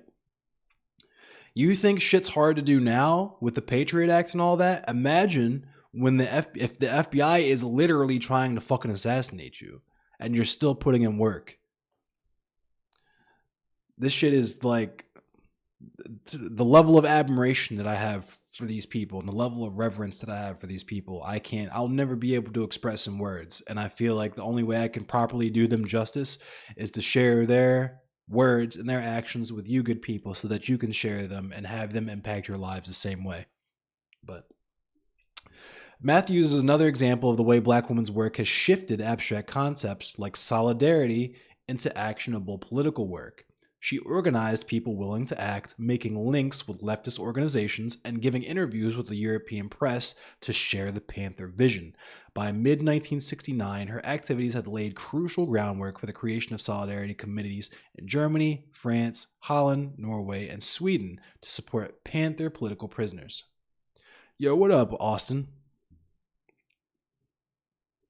Her legacy can be felt in groups like the Organization for Black Struggle, the Malcolm X Grassroots Movement, and Black for Palestine.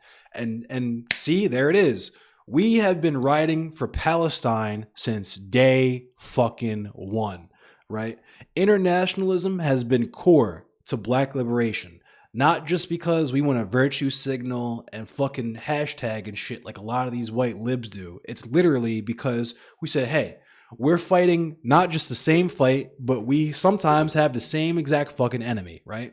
So why don't we put our efforts collectively together? Because we'll be invincible.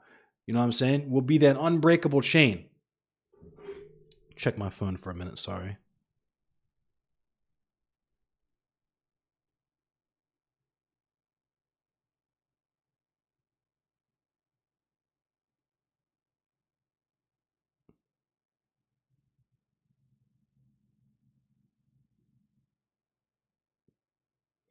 All right.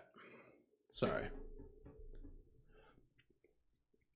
In 2015, the Dream Defenders, an organization founded in Florida after the killing of 17-year-old Trayvon Martin, brought representatives from Ferguson, Black Lives Matter, and the Black Youth Project 100 to see conditions on the ground in Palestine firsthand.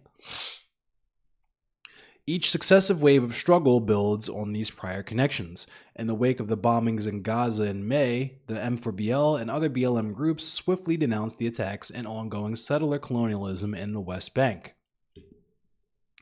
The initial 2015 trip was explicitly inspired by the internationalism of the Black Liberation Movement, as Ahmad Abusnaid, who at the time served as legal and policy director for the Dream Defenders, explained, in the spirit of Malcolm X, Angela Davis, Stokely Carmichael, and many others, we thought the connections between the African American leadership of the movement in the U.S. and those on the ground in Palestine needed to be reestablished and fortified.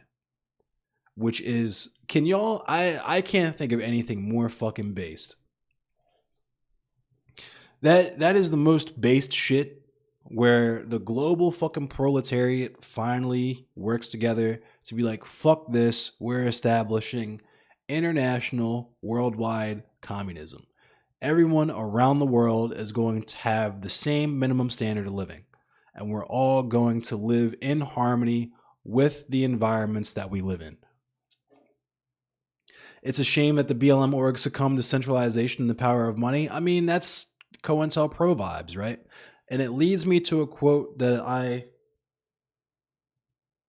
you just said it now. I was going to save this quote for later. I'm going to read it for you now because I feel it's really important and now it's pretty relevant. And I wanted to read it at the top of the stream because I wanted to read it so that you get a feel for where I'm coming from. But This is from a memo. It's on my phone, sorry, so I can't show it to you all. But this is from a memo from the FBI's San Francisco field office that they wrote to J. Edgar Hoover in 1968.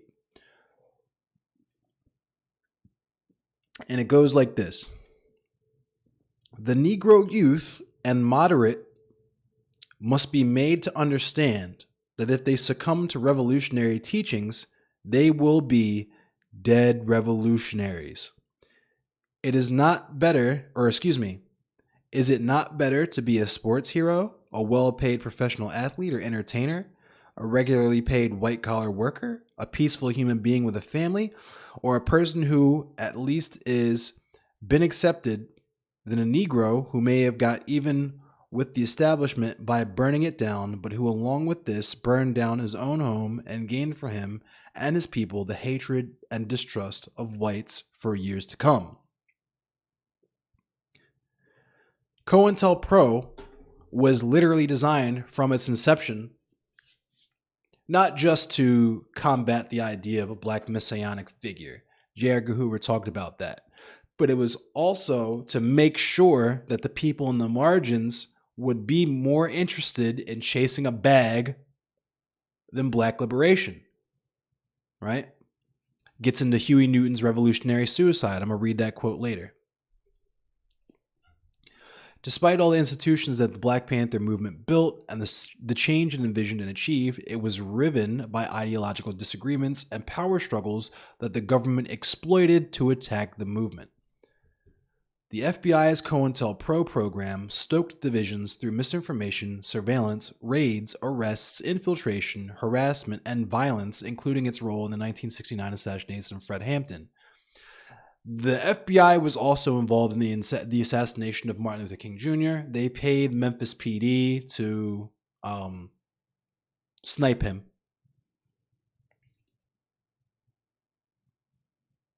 That's basically because power knows how to cohabitate all grassroots movements. Exactly, Snake Panther. It's just COINTELPRO vibes. The return of co-founder Huey Newton in 1970 after 2 years in prison exacerbated long-standing tensions around money, the role of local leadership, and ideological differences about self-defense.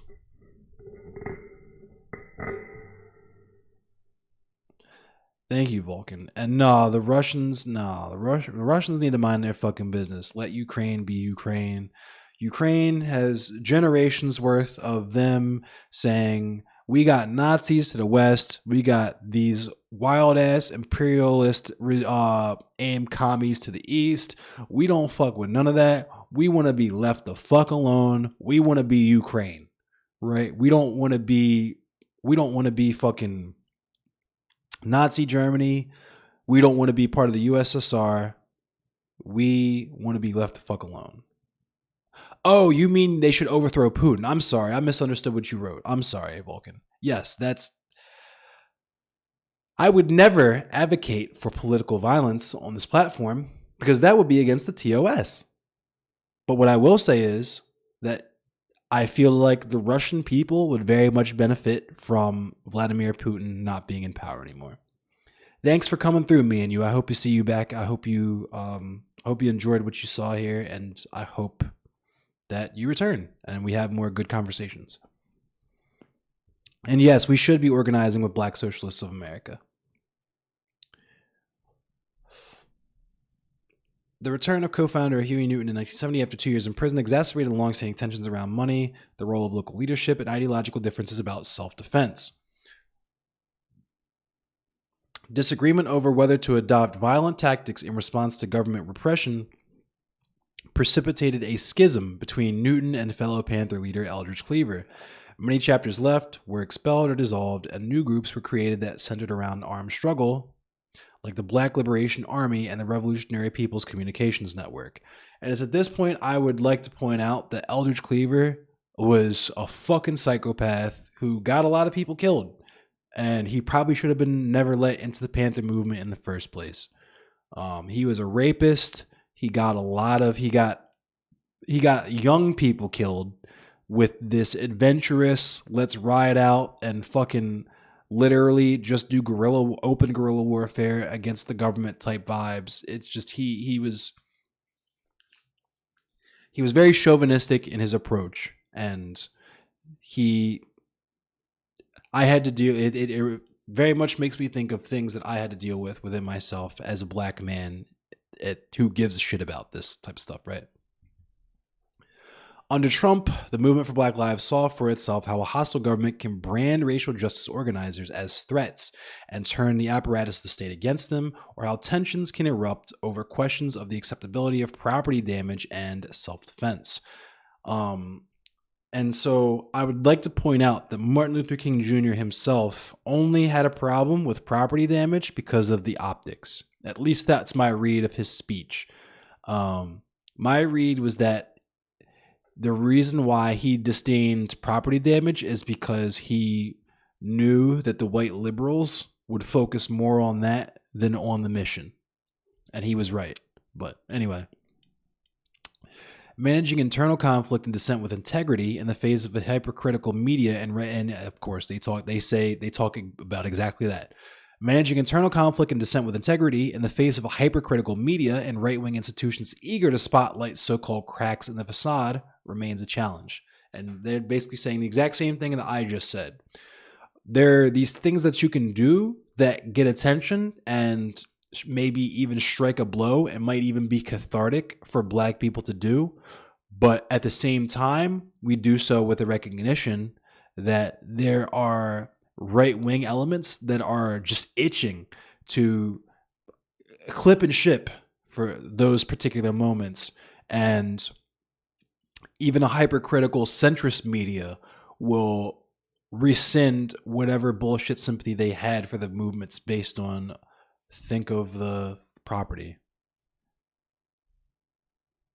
Thank you, Eporetics. I appreciate you. But organizations today exist in a time of surveillance infrastructure, militarized policing, and a different landscape of political repression, and must protect against this reality. But they also have a direct line to the public through social media to challenge misinformation. And that's where I come in.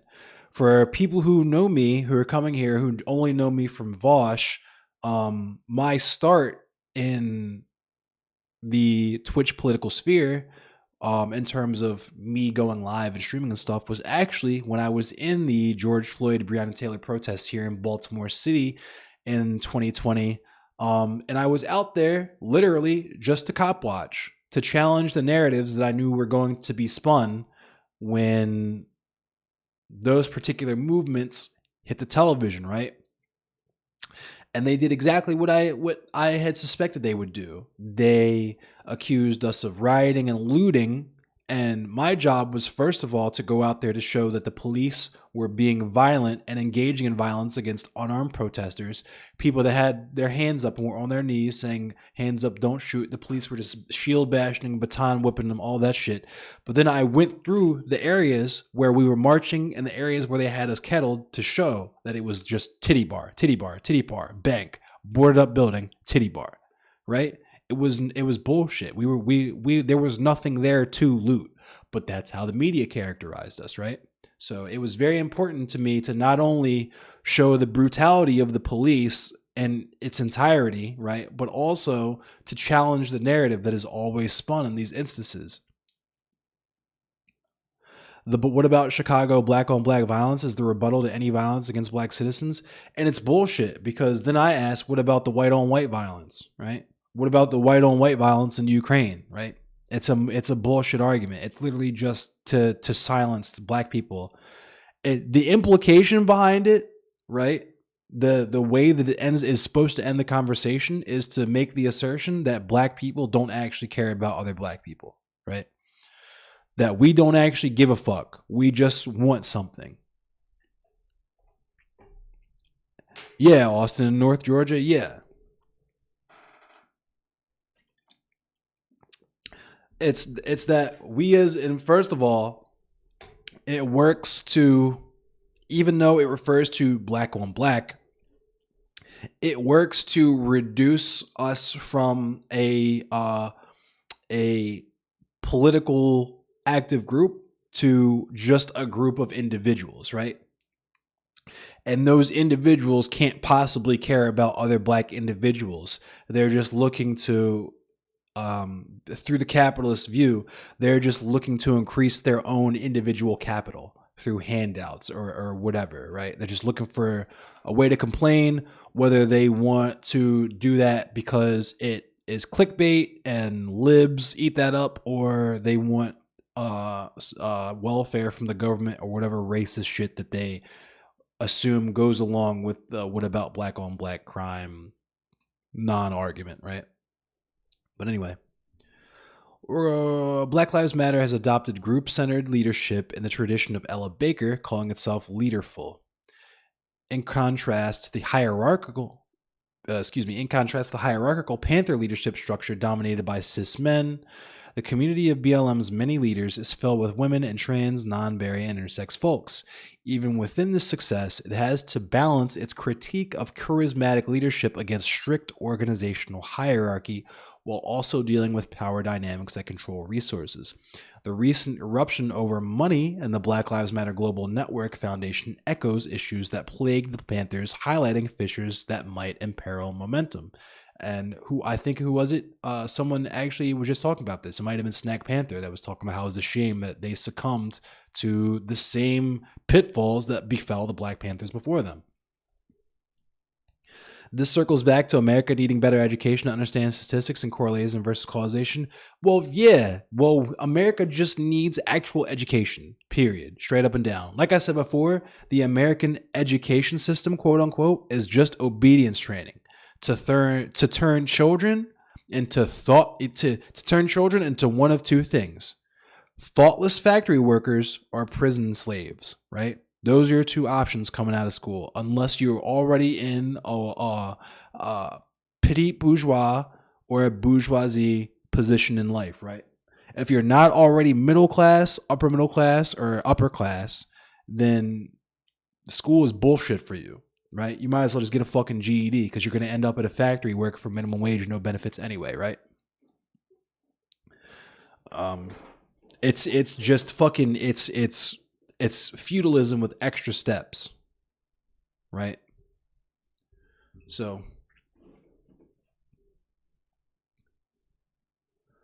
looking back, the ability to weather political storms and commit to the longue durée might be the most important lesson. Black liberation does not hinge on individuals, dramatic moments, or turning points. The ability to pivot and adapt, transcend human feelings, and work through internal dissent because of love of the people and commitment to the goals is one of the key lessons of the past. And this is why I harp so hard on the no streamer drama bullshit, all that stuff here when I'm doing this stuff. We need to focus on the mission. Period. Right? And co-signers for continued oppression. Yeah, you're right, Snack Panther. The welfare rights movement's wide-ranging demands were designed to revalue and reinvest in black families and communities. Activists sought to shift state resources to childcare, employment, healthcare, and education to bolster community well-being.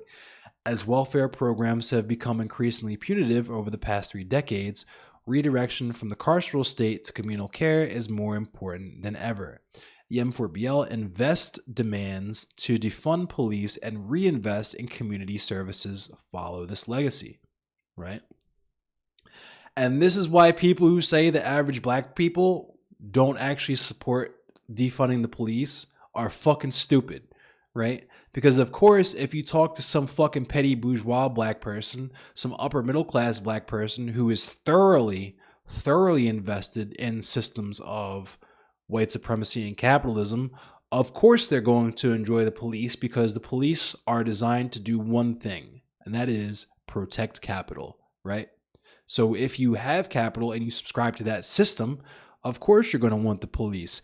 The flip side of that is when you have proles who think that they want more police, and that's assuming that these are people who are not subject to police violence themselves, being black proles, right? When you have people who are in that category, it's literally a consequence of capitalism, because crime is a product of poverty, right? So these are people who do not have the proper political education to understand that the people around them don't just commit crimes for fun, right? People don't do stuff like sell drugs and kill their brother, their cousin, whoever, because it's a fucking good time or because they just are genetically predisposed to do that kind of shit, right?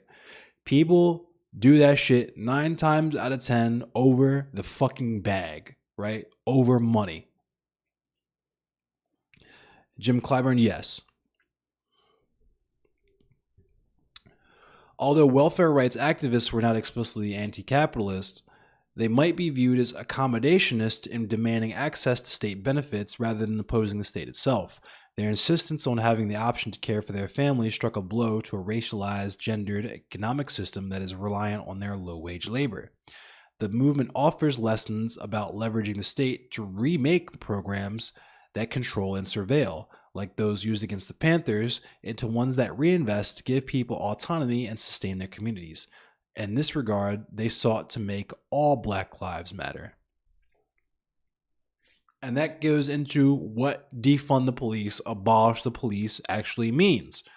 When I say abolish the police, or when other leftists say defund or abolish the police, they're not saying leave everything the way it is, just take all the cops off the beat. That's fucking stupid, right? What we're saying is the same energy that you put into the prison industrial complex, put that into making an actual adequate education system, or at least give us the means to do so ourselves, right? Put that same energy into Medicare for all. Put that same energy into bringing the troops home, right? That kind of shit. Bring our boys back home, let them out the pen so that we can take care of them. It's all centered around radical care, right? Because that's the most radical thing in a system of white supremacy, in a system of anti-blackness, right? Black survival itself, Black joy, right, is radical. The most radical thing the Black Panthers did was the most radical thing the Black Panthers did was feed children. That's the most radical thing they did. Like this article says, we like to focus on them posted up at the courthouse with the shotties. We like to focus on Huey Newton on his throne with the straps and shit. And that shit is fucking base, don't get me wrong. But it needs to be constantly put at the forefront, and it needs to be reminded that the most radical thing, the most effective thing, the most based and the most winningest thing that the Black Panthers did was feed and educate their children. Put that same energy into social workers? Exactly. Crime is a product of poverty and is a running theme of mine on the daily. The sad thing is a lot of people here in the U.S. seem blind to it. Of course, because that's the internalized capitalism and internalized white supremacy, is that people have that hustle mind grind set, right? What's the goofy shit that Gary Vee said? Everybody has the same 24 hours in a day. That's not fucking true. Everybody has different conditions, and 24 hours for you or me might be different. Might be a very different 24 hours for a felon that's doing life in prison because he got caught with a pound of weed on him. You get what I'm saying? That kind of fucking seriously goofy shit. But let me continue because I think we're getting close to the end now. Although welfare rights activists were not explicitly anti-capitalist, they might be viewed as accommodationists in demanding access to state benefits rather than opposing the state itself. Their insistence on having the option to care for their family struck a blow to a racialized... I already read this. But what that means basically is that across the spectrum, whether they were Black liberals or Black revolutionaries who wanted to completely do away with the state altogether, they had the same goal. They just had different ideas of how to get there. Narrative is crime is a moral failing. American dream is alive still. I think people are becoming disillusioned. Yeah, the further the gap between the rich and the poor expands, the more that dream dies. It's accelerationism. It fucking sucks that that's what it takes, but hey, when we get there, we'll get there.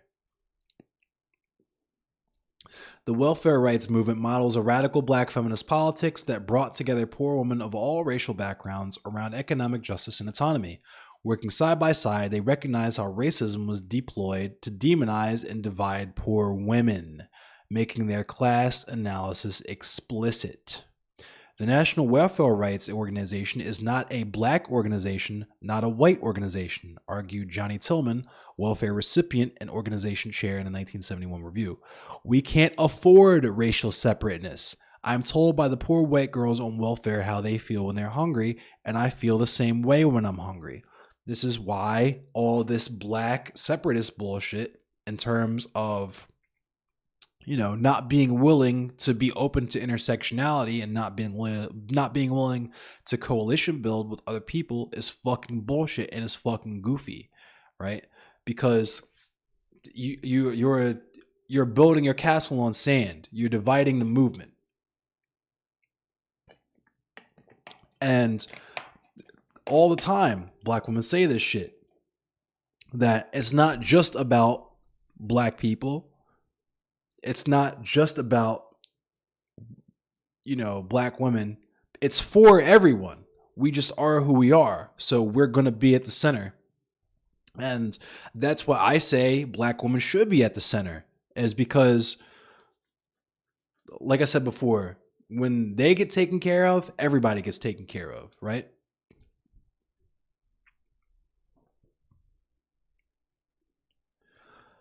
Like Tillman with the NWRO, Sherrod and the PPWA provided an opportunity for black, Asian, and white women to work and shared struggle. Sherrod's bold stance, showing up uninvited and speaking at the PPWA conference, opened up a crucial space for women of African descent to engage in political dialogue with the mostly white and Asian membership. Sherrod built a political alliance and gained a broader platform to denounce global white supremacy. And that's the other reason why you want a coalition build, is because you have more ears, right? You can be signal boosted. If Sherrod's experiences offer one lesson, it is that continued transnational efforts to frame anti-black racism as an international human rights issue will help ensure the movement's vitality and sustainability. That right there, same thing I said, is the same thing they were saying and the same thing that I've always been saying. Anti-blackness is global. Therefore, our focus needs to be global, right? Nearly 80 years after that PPWA conference on July 12, 2016, Nigerian-American activist Opal Tometi, co-founder of Black Lives Matter, delivered a powerful speech before the United Nations General Assembly on the heels of the police killings of two black men, Alton Sterling and Philando Castile.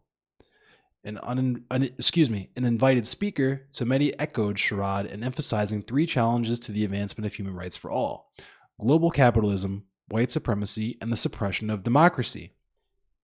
Now, democracy here does not refer to state democracy, because I know there are some anarchists who are anti-democracy, and some people might be confused by that. But basically what that means is that when they say that they're anti-democracy in that respect, what they're referring to is 5 wolves and 2 sheep voting on what's for dinner, if you catch my drift, right? Like capital D democracy. Here, lowercase d democracy is literally just, we as a collective are going to decide what we want to do. And if you're not with that, you can do your own thing. You're more than entitled to do that, as long as it doesn't fuck our shit up, right? Just based, right? To quote Tometi, all three grow from the root causes of inequality shaped by a history of colonialism, indigenous genocide, and the enslavement of people of African descent. That Tometi's message so closely resembles the words of another black woman activist from 1937 underscores the persistence of the structural problems we face and the tenacity of black women in rooting them out and fighting for a transformation. Like I said, black women, always acutely on point with it, always. Black men, unfortunately, as men, we have that internalized patriarchy. We have that hierarchy that we feel we benefit from because we draw power from it. And that immediate boost of power, right? It fucks up our delayed gratification, right? Because If we didn't have that, it would actually be high key a win for us because we wouldn't have men who try so hard to fulfill that role and then fucking destroy themselves, the women around them, when they fail, because we were designed off top to fail in that role, right?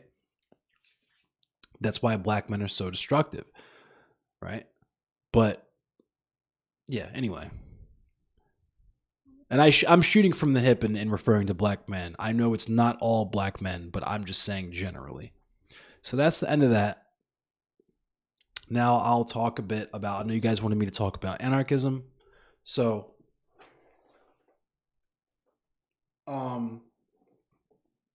in terms of theory, I would strongly recommend, because it's pretty easy it's a good point to start off from.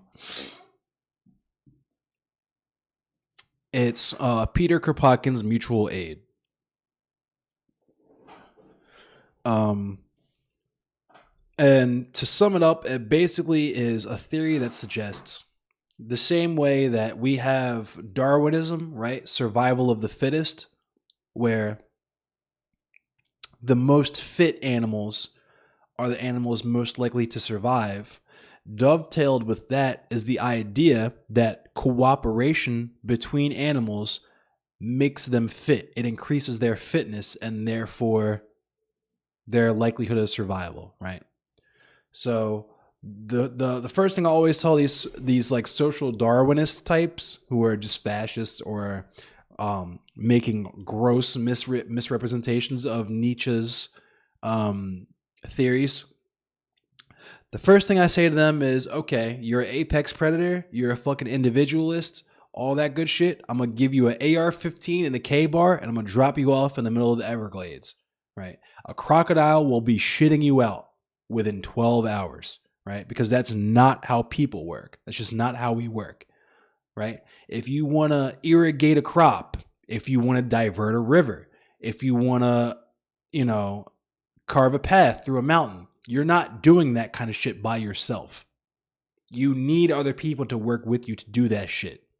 And the reason why the other people would work with you to do that is because it's shit that literally everyone benefits from. That's how we moved from hunter-gatherers to a fucking agrarian society, right? Because we realized, hey, if instead of like 3 or 4 of us constantly working to fucking chase down these big ass beasts and have to kill them with a fucking sharp stick or a rock or whatever, why don't we just corral them into one area where we wouldn't have to chase them for 6 fucking miles before we get to them? Or how about this? All these wild plants and shit that we would normally have to fucking forage for, why don't we set this plot of land up here so that we just grow all of that shit in one place and then we can all just get it when we need it, right?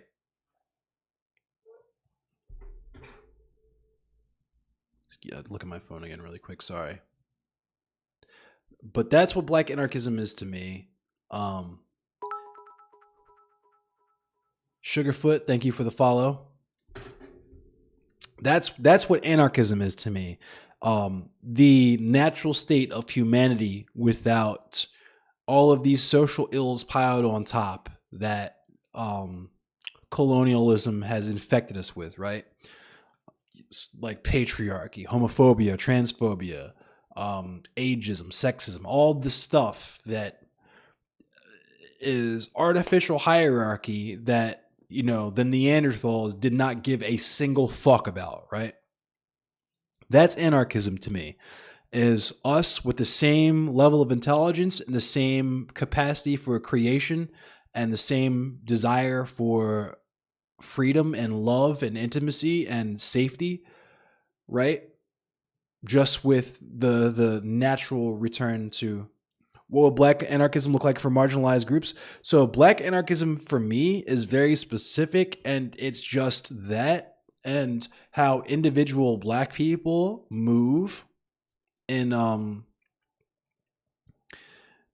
when they can't work as a collective, right? So things like Aston Mac, shout out to Aston Mac. Aston Mac talks about a concept called emergence, which is like, things that emerge out of necessity, right? Necessity is the mother of invention. So stuff like African slaves doing their cornrows a certain way to communicate with one another because they weren't allowed to speak. The Negro spirituals, the songs that they sang in the field to organize with one another because they weren't allowed to speak. Signs and different stuff like that that they would hang for people who were escaping and for runaways to know that they were moving in the right direction, that sort of thing. That's black anarchism to me.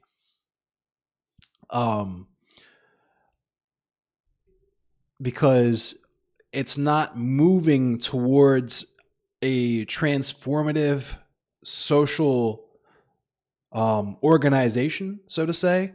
It's literally just shit that we did, tools for survival, right? I want to talk about a man who was the founder of the Baltimore Black Panther Party. His name's Eddie Conway. Hold on, super dude. Neanderthals didn't give a fuck about hierarchy. This is a total opposite of primitivism, where hierarchy is essential. In what way, bro? You're telling me that the Neanderthals had capitalism? Like, I don't think so. There are certain natural hierarchies, right, where like the stronger members of the tribe or whatever would be the ones more likely to go hunting and shit. But like, in terms of how individuals treat one another, or in terms of how the group treats individuals, there were not really hierarchies like that.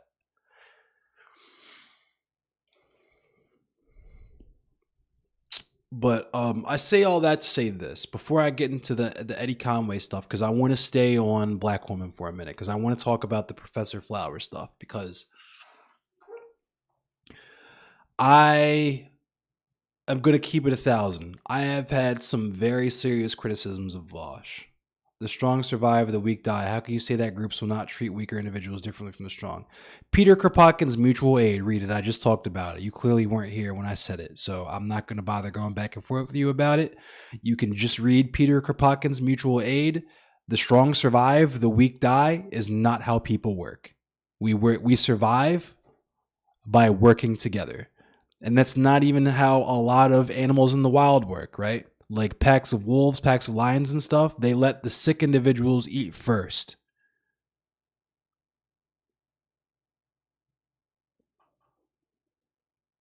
So anyway, um so anyway,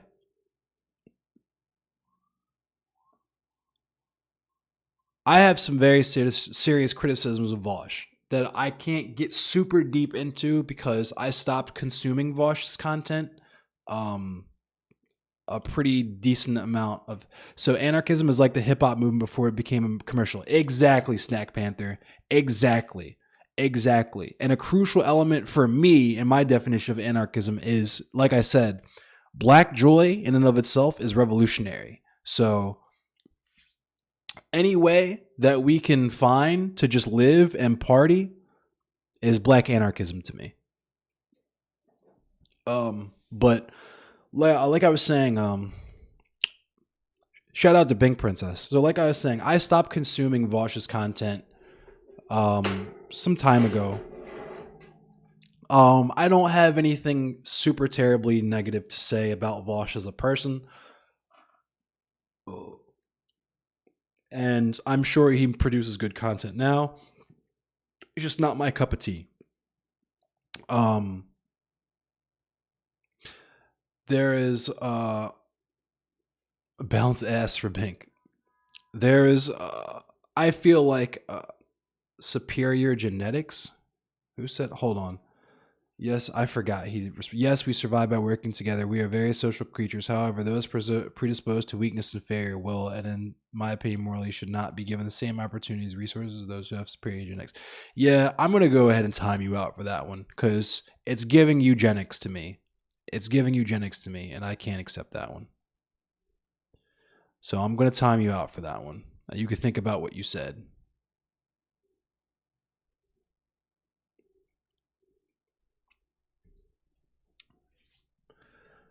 You got 10 minutes to think about why that's wrong. So anyway,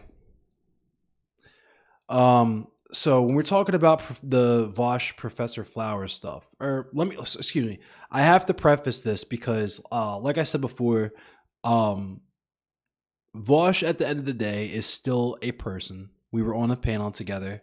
We had a good time together. I said, regardless of what has been said about him, including from myself, him putting us on that panel was a stand-up thing to do, and he should be commended for it. Um, whether he did it for optics for himself or whether he genuinely cares about uplifting marginalized revolutionary voices, whatever. But person, yeah, Bink, we had that conversation. But I don't want people to hate, but I'm selling out. I know. But I say this as a person who used to be a fan of Vaush, who did consume Vaush's content. Um, Vaush did have a certain degree of inspiration for me in terms of being willing to do this, what you're seeing right now. So I can't not give the flowers where they are deserved, right? Pardon the phrase. However, I have noticed some, and it could be a product of Vaush's upbringing, but this just some tendencies as because I was having this conversation with a coworker on a doc today. There are some tendencies that Vaush has that I feel like he doesn't necessarily address within himself, because his brand is built on being the know-it-all leftist, right? um, which is so a critique that I have from a lot of people in that space is they suffer from what I call Destiny syndrome, because this is a quote that I got from Destiny. Thank you, Dusty Queef. Thank you for the share key. So Destiny said that the thing that he cares, yeah, how you doing, Key? It's actually midnight where I am, but Destiny said that the thing that he cares most about is just being most correct, right? He doesn't necessarily give a fuck about marginalized people or any of that. And he's obviously said some really gross shit about black people, has used the N-word, still uses the M-word according to him. So he's still on the time that I was talking about earlier. Niggas think I'm fighting to save the world when really I just like to fight. I don't care about none of that shit. That's the time that he's on. And I got that vibe kind of from Vaush. And if I'm wrong about this quote, you can correct me. But speaking specifically on like land back vibes, he openly stated that he doesn't actually give a shit about the cultural heritage of indigenous people and them deserving their land back. It's more of a pragmatic thing for him of not wanting to fuck the environment up to the point where we can't live on the planet anymore, right? And to a certain degree, that's respectable. In terms of the end game, the end result would be the same, but there's different paths to getting there, and the path can meander, and you can end up making missteps, right? The path to perdition is paved with good intentions, right? So when you deal with people like Professor Flowers, right? And I've said this, President Saturday said this to him in his conversation with him. I think Demon Mama has said this. I've seen other people say this. When you spend so much time talking to ethnostaters, race realists, neo-Nazis, so on and so forth, when you stare into the abyss stares back into you, right? So when you spend so much time engaging with those types of people, that can tinge the way that you engage with all of the people in your life, right? So I have yet to see, and I mean not a single Not a single person is incapable of doing this, right? I have yet to see any arguments for Professor Flowers being in support of white genocide or whatever that is not people directly comparing her words to the words of white supremacists. And this is what I'm talking about, where you're dealing with people who already have power and who already have genocidal aims, and that turnkey tyranny already exists. Those power structures already exist. And so therefore all you need is for people to not give a fuck or be misguided enough to not give a fuck when that actually happens, right? Which is not the same for quote unquote black supremacy or black separatists or black nationalists or whatever. Fucking even those terms themselves in reference to black struggle means something completely different when we're talking about white supremacy and so on and so forth, because black and white are non-fixed social signifiers with different levels of what they refer to. Back in like 2014, you got sucked into the whole skeptic anti-SJW shit, and until I got out, it totally colored my view of anything woke. Yeah, exactly. I was in the same thing. Now, I admit this readily. It's kind of embarrassing, but fuck it. I like to talk about it because a lot of people are probably in the same boat. A lot of people admit as much. I used to be a Stefan Molyneux fan. I was a huge Stefan Molyneux fan. Stefan Molyneux was my introduction to anarchism as a actual legitimate political philosophy and not just branding from Hot Topic from my favorite punk bands and stuff, right? It was when I actually was introduced to the idea of, holy shit, there's actual writings and stuff about this and not just my favorite lyrics from my favorite punk bands. It can be viewed as a legitimate way to operate and not just something that teenagers do until they grow up and get real politics, right? What's up, you mad bro dog? So anyway, thank you, God Ketchup. I appreciate you coming through. So what I was saying is, like I've spent the entirety of the stream up until now saying, black women are the most astute when it comes to recognition of social conditions and material conditions, because the mechanisms of oppression intersect for them in so many ways. But also, they've put in the most work when it comes to liberation of marginalized people, right?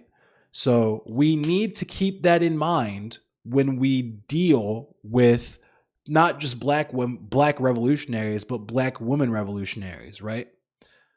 To the fact that aside from Marcus Garvey, right, we don't have any examples of genocidal of like black separatists and so on and so forth with genocidal aims, right? It's just not a thing for us because, like I keep saying, we don't want revenge. We literally just want peace, bro. That's fucking it, right? And the same can't be said for the other side of the field, because they literally invented the conditions by which we determine these terms, right? We only have black stuff because white supremacy exists, right? So when it's myopic, right? And I'm assuming that it's not done intentionally because I'm trying to be charitable, and I want to believe these people when they say they legitimately care about marginalized people. They want to fight for trans rights. They want to fight for black liberation and these things, right? This is me helping you, right? This is why. Thank you, Shy Streamer, for the follow. This is why the super far leftists and the people way out there, this is why they call y'all feds and COINTELPRO and this type of shit, right? It's not necessarily because they believe that you're literally on the payroll of the State Department. It's because you're literally doing the things that COINTELPRO used to fucking pay people to do, right? You're carrying water for them, right? By discrediting black revolutionaries. That was part of their move, right? To make black revolutionaries seem fucking silly, to make them seem extreme. What up, Shy Streamer?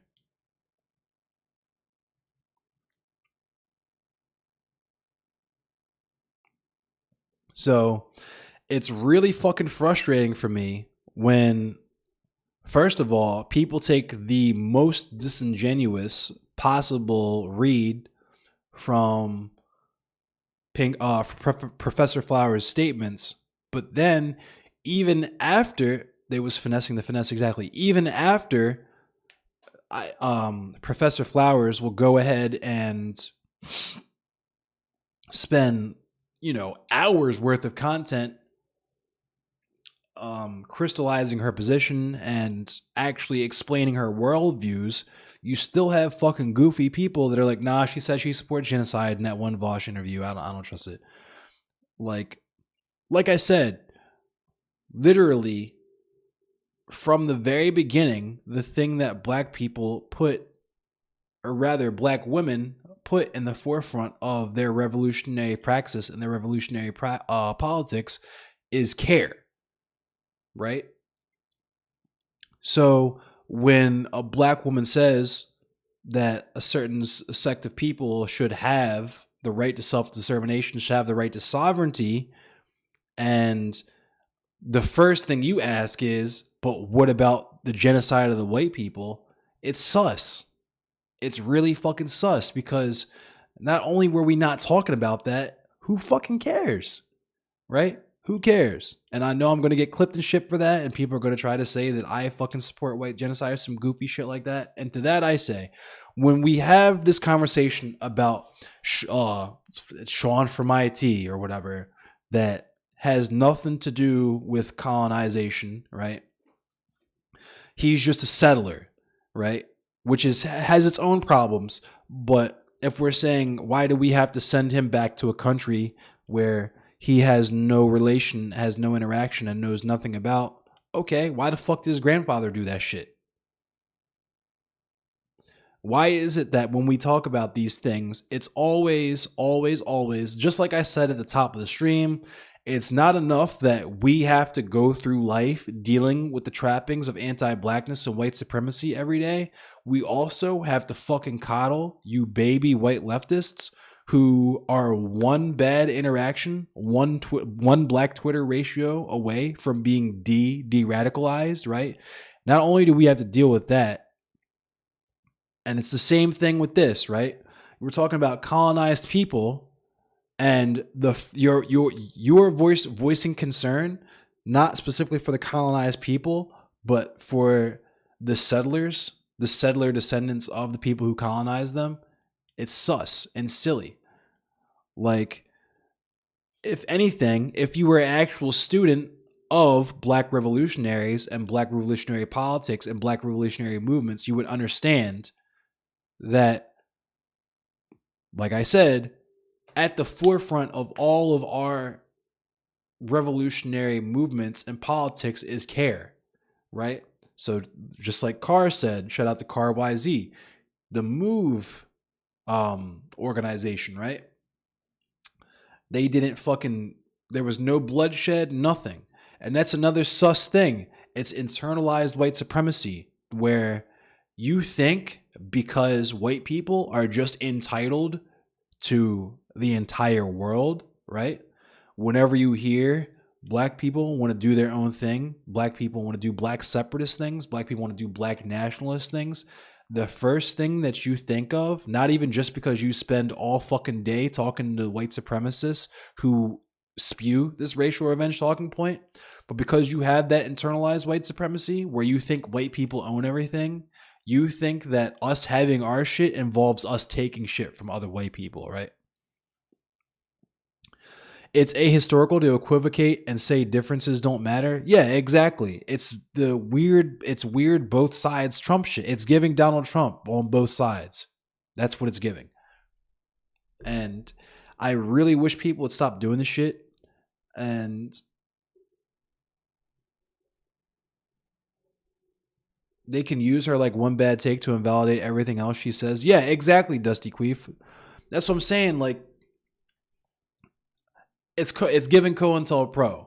You have a black woman revolutionary, and you're tearing her down. And now, because of how you've uncharitably interpreted her takes, and because you have these thousands of viewers who take your word as gospel, unfortunately, for better or worse, you have now removed her perspective from the leftist conversation on the online left, right? And this is why people call y'all feds and shit. I'm not saying that's correct, but Fade Runner.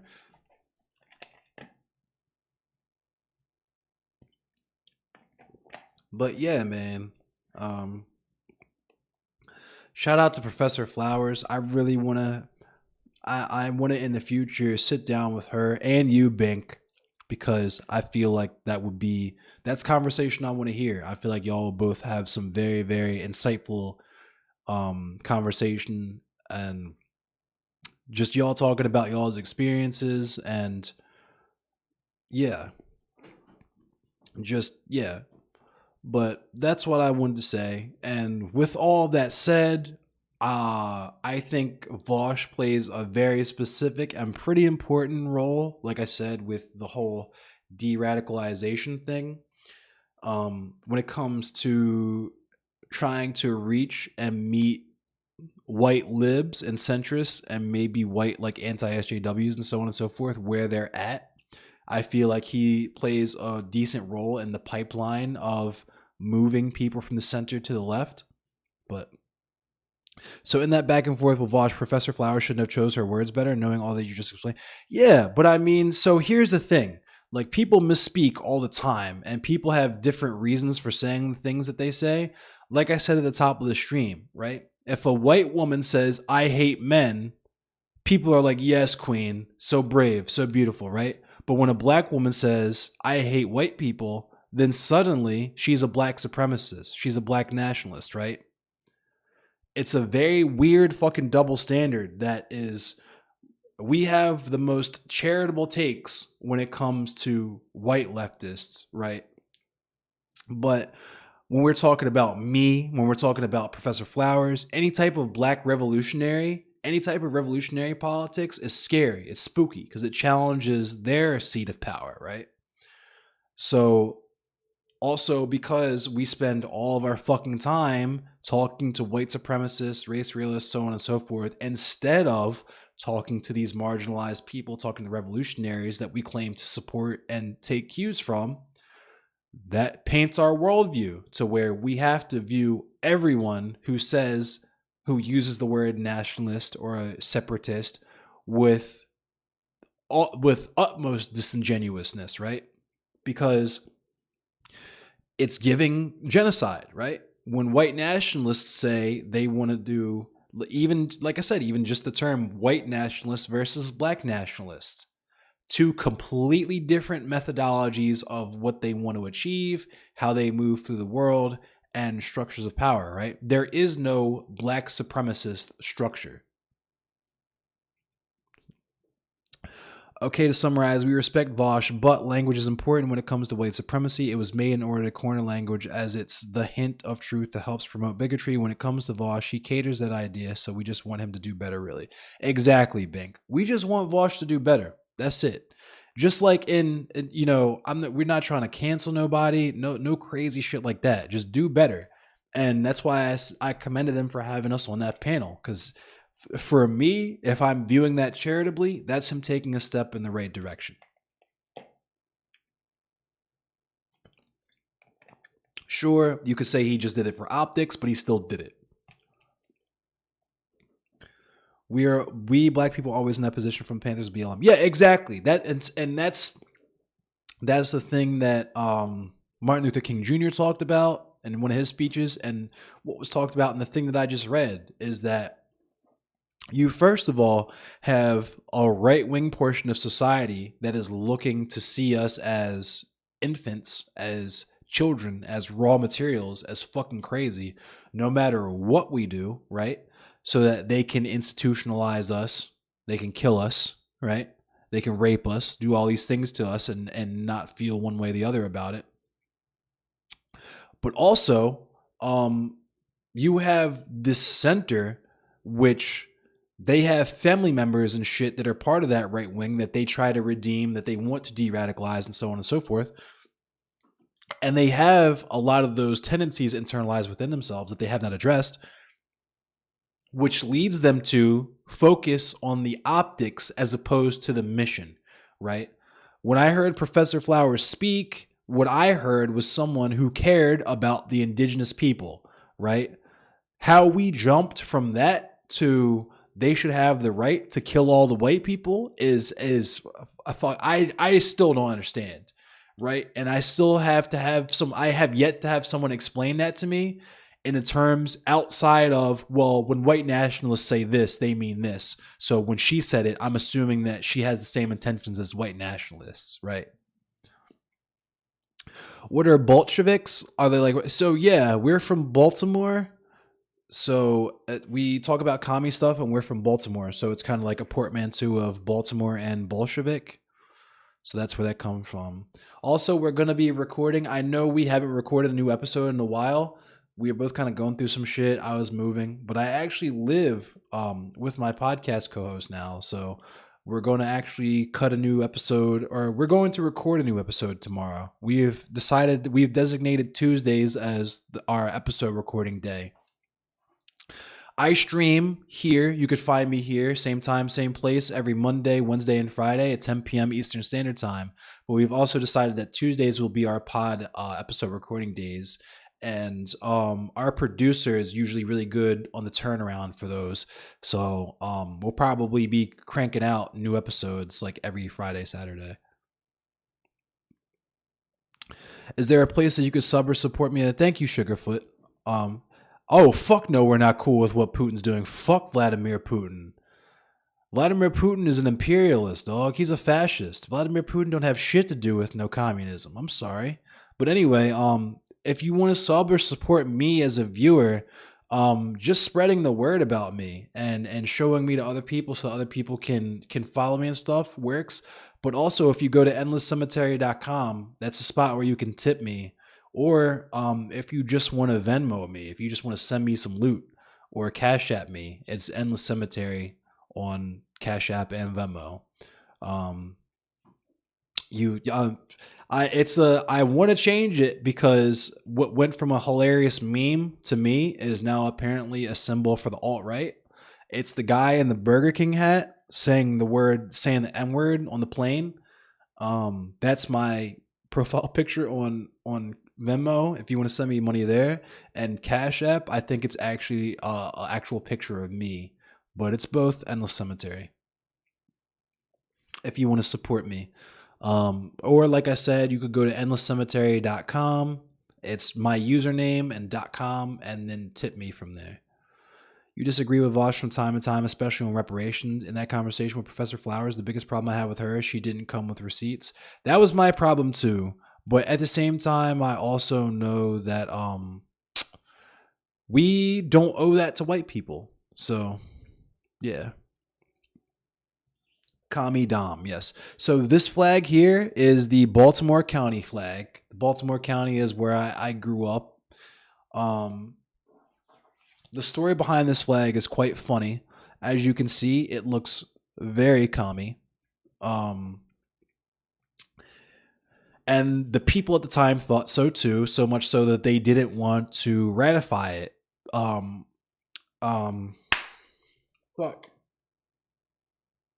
I forget what the young man who, he's not young now, but the person who designed this flag was a high school senior at the time, and the electorate of Maryland or of Baltimore County hated it. They hated this flag. So it wasn't ratified for like 2 years before finally the mayor or the mayor stepped in and was like, y'all are fucking goofy. I can't believe y'all would treat this senior like this high school kid like this.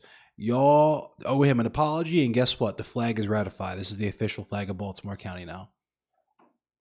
So it's very me, because I'm from Baltimore County. I wasn't born there, but I was raised there. It's commie as fuck, and it's a story about youth perseverance. The youth taking a shot, getting shitted on, but still clutching the W at the end of the day. And all of that is base as fuck to me. So I'm not normally a flag guy, but once I saw the flag and once I read the history of the flag, I knew I had to have it, and I wanted that to represent me. Because the other thing about the Maryland flag that I learned in the midst of all the 2020 Black Lives Matter stuff is that for some reason or another, I can't recall off the top of my head exactly what it is, but the cross in the Maryland flag, the crosses in the Maryland flag have roots in the Confederacy and in the slave states.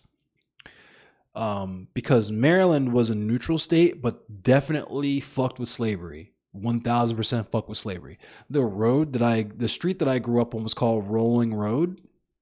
And it was called that because that was the road that the slaves used to roll the hogsheads of like tobacco and that kind of stuff from the plantation to the port at Fells Point. So I knew it was base because it kept the checker, which is the best part of the flag, in my opinion, and is also the Baltimore City flag. The Baltimore City flag is just the checker with the shot tower in the middle of it, the seal of Baltimore. And it replaced the Confederate shits with two based ass things: a fucking gear and a fucking plow. Just working class vibes, just hella based.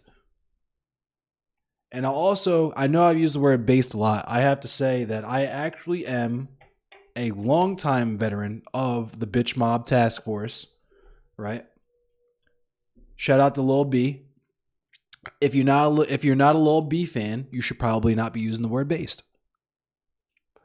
Good history on the Maryland flag's Confederate roots here. Thank you, DC Metal Chris. I'm gonna look that up right now so I can show you all that.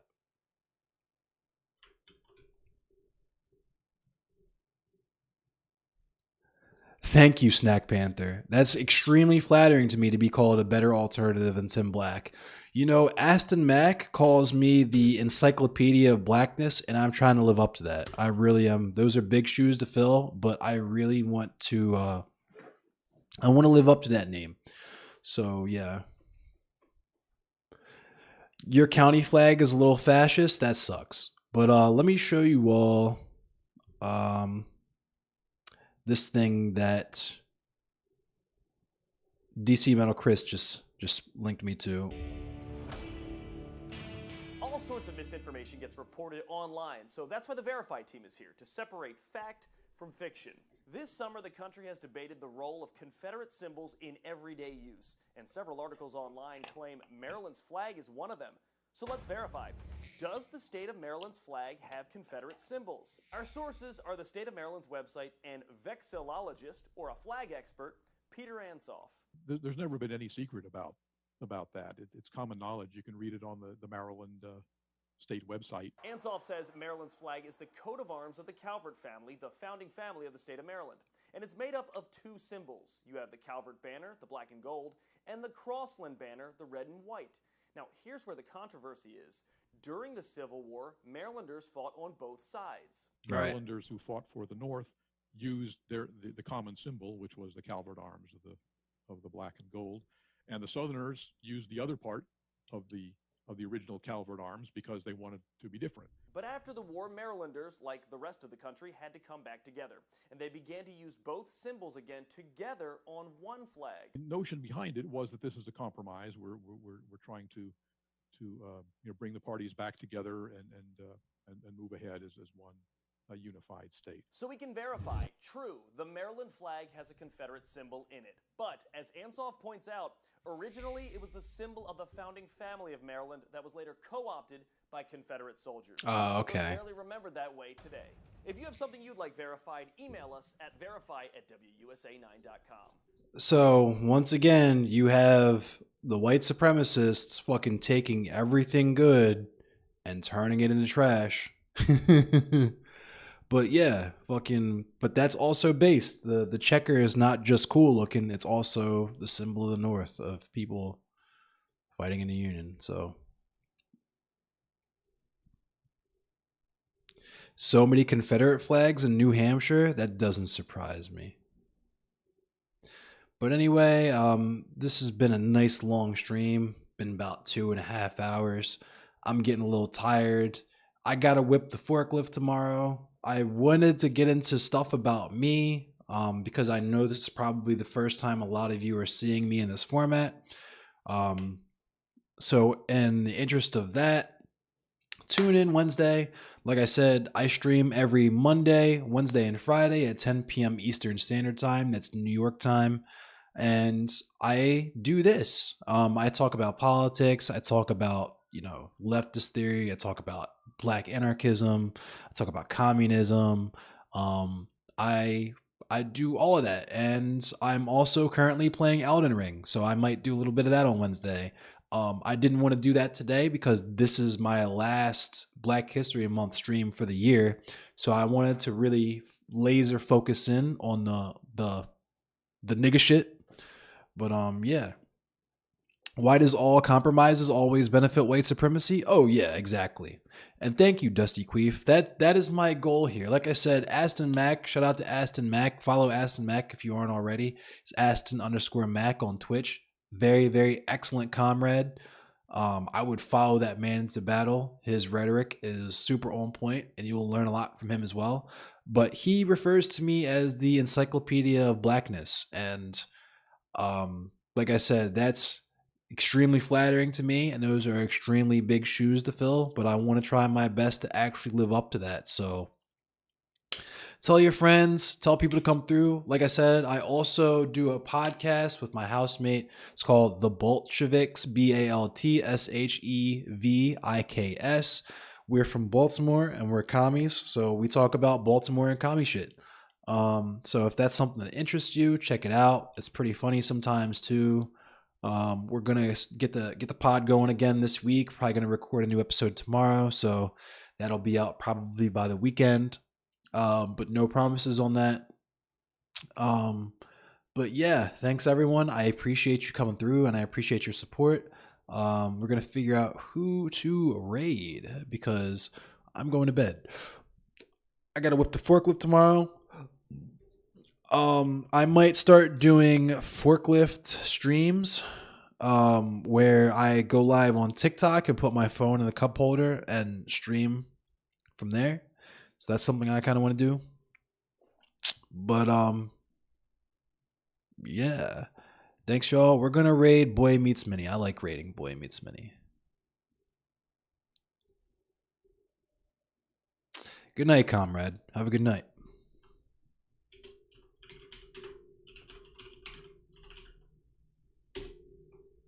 You have a good night too, Sugarfoot. Have a good night, Dusty Queef. Have a good night, DC Metal Chris. Have a good night, Bink. I'm probably going to talk to you in a minute after this. Have a good night, Austin and Shy Streamer, everyone. Just have a good night, everyone. Be safe. And yeah, I'll see you guys later.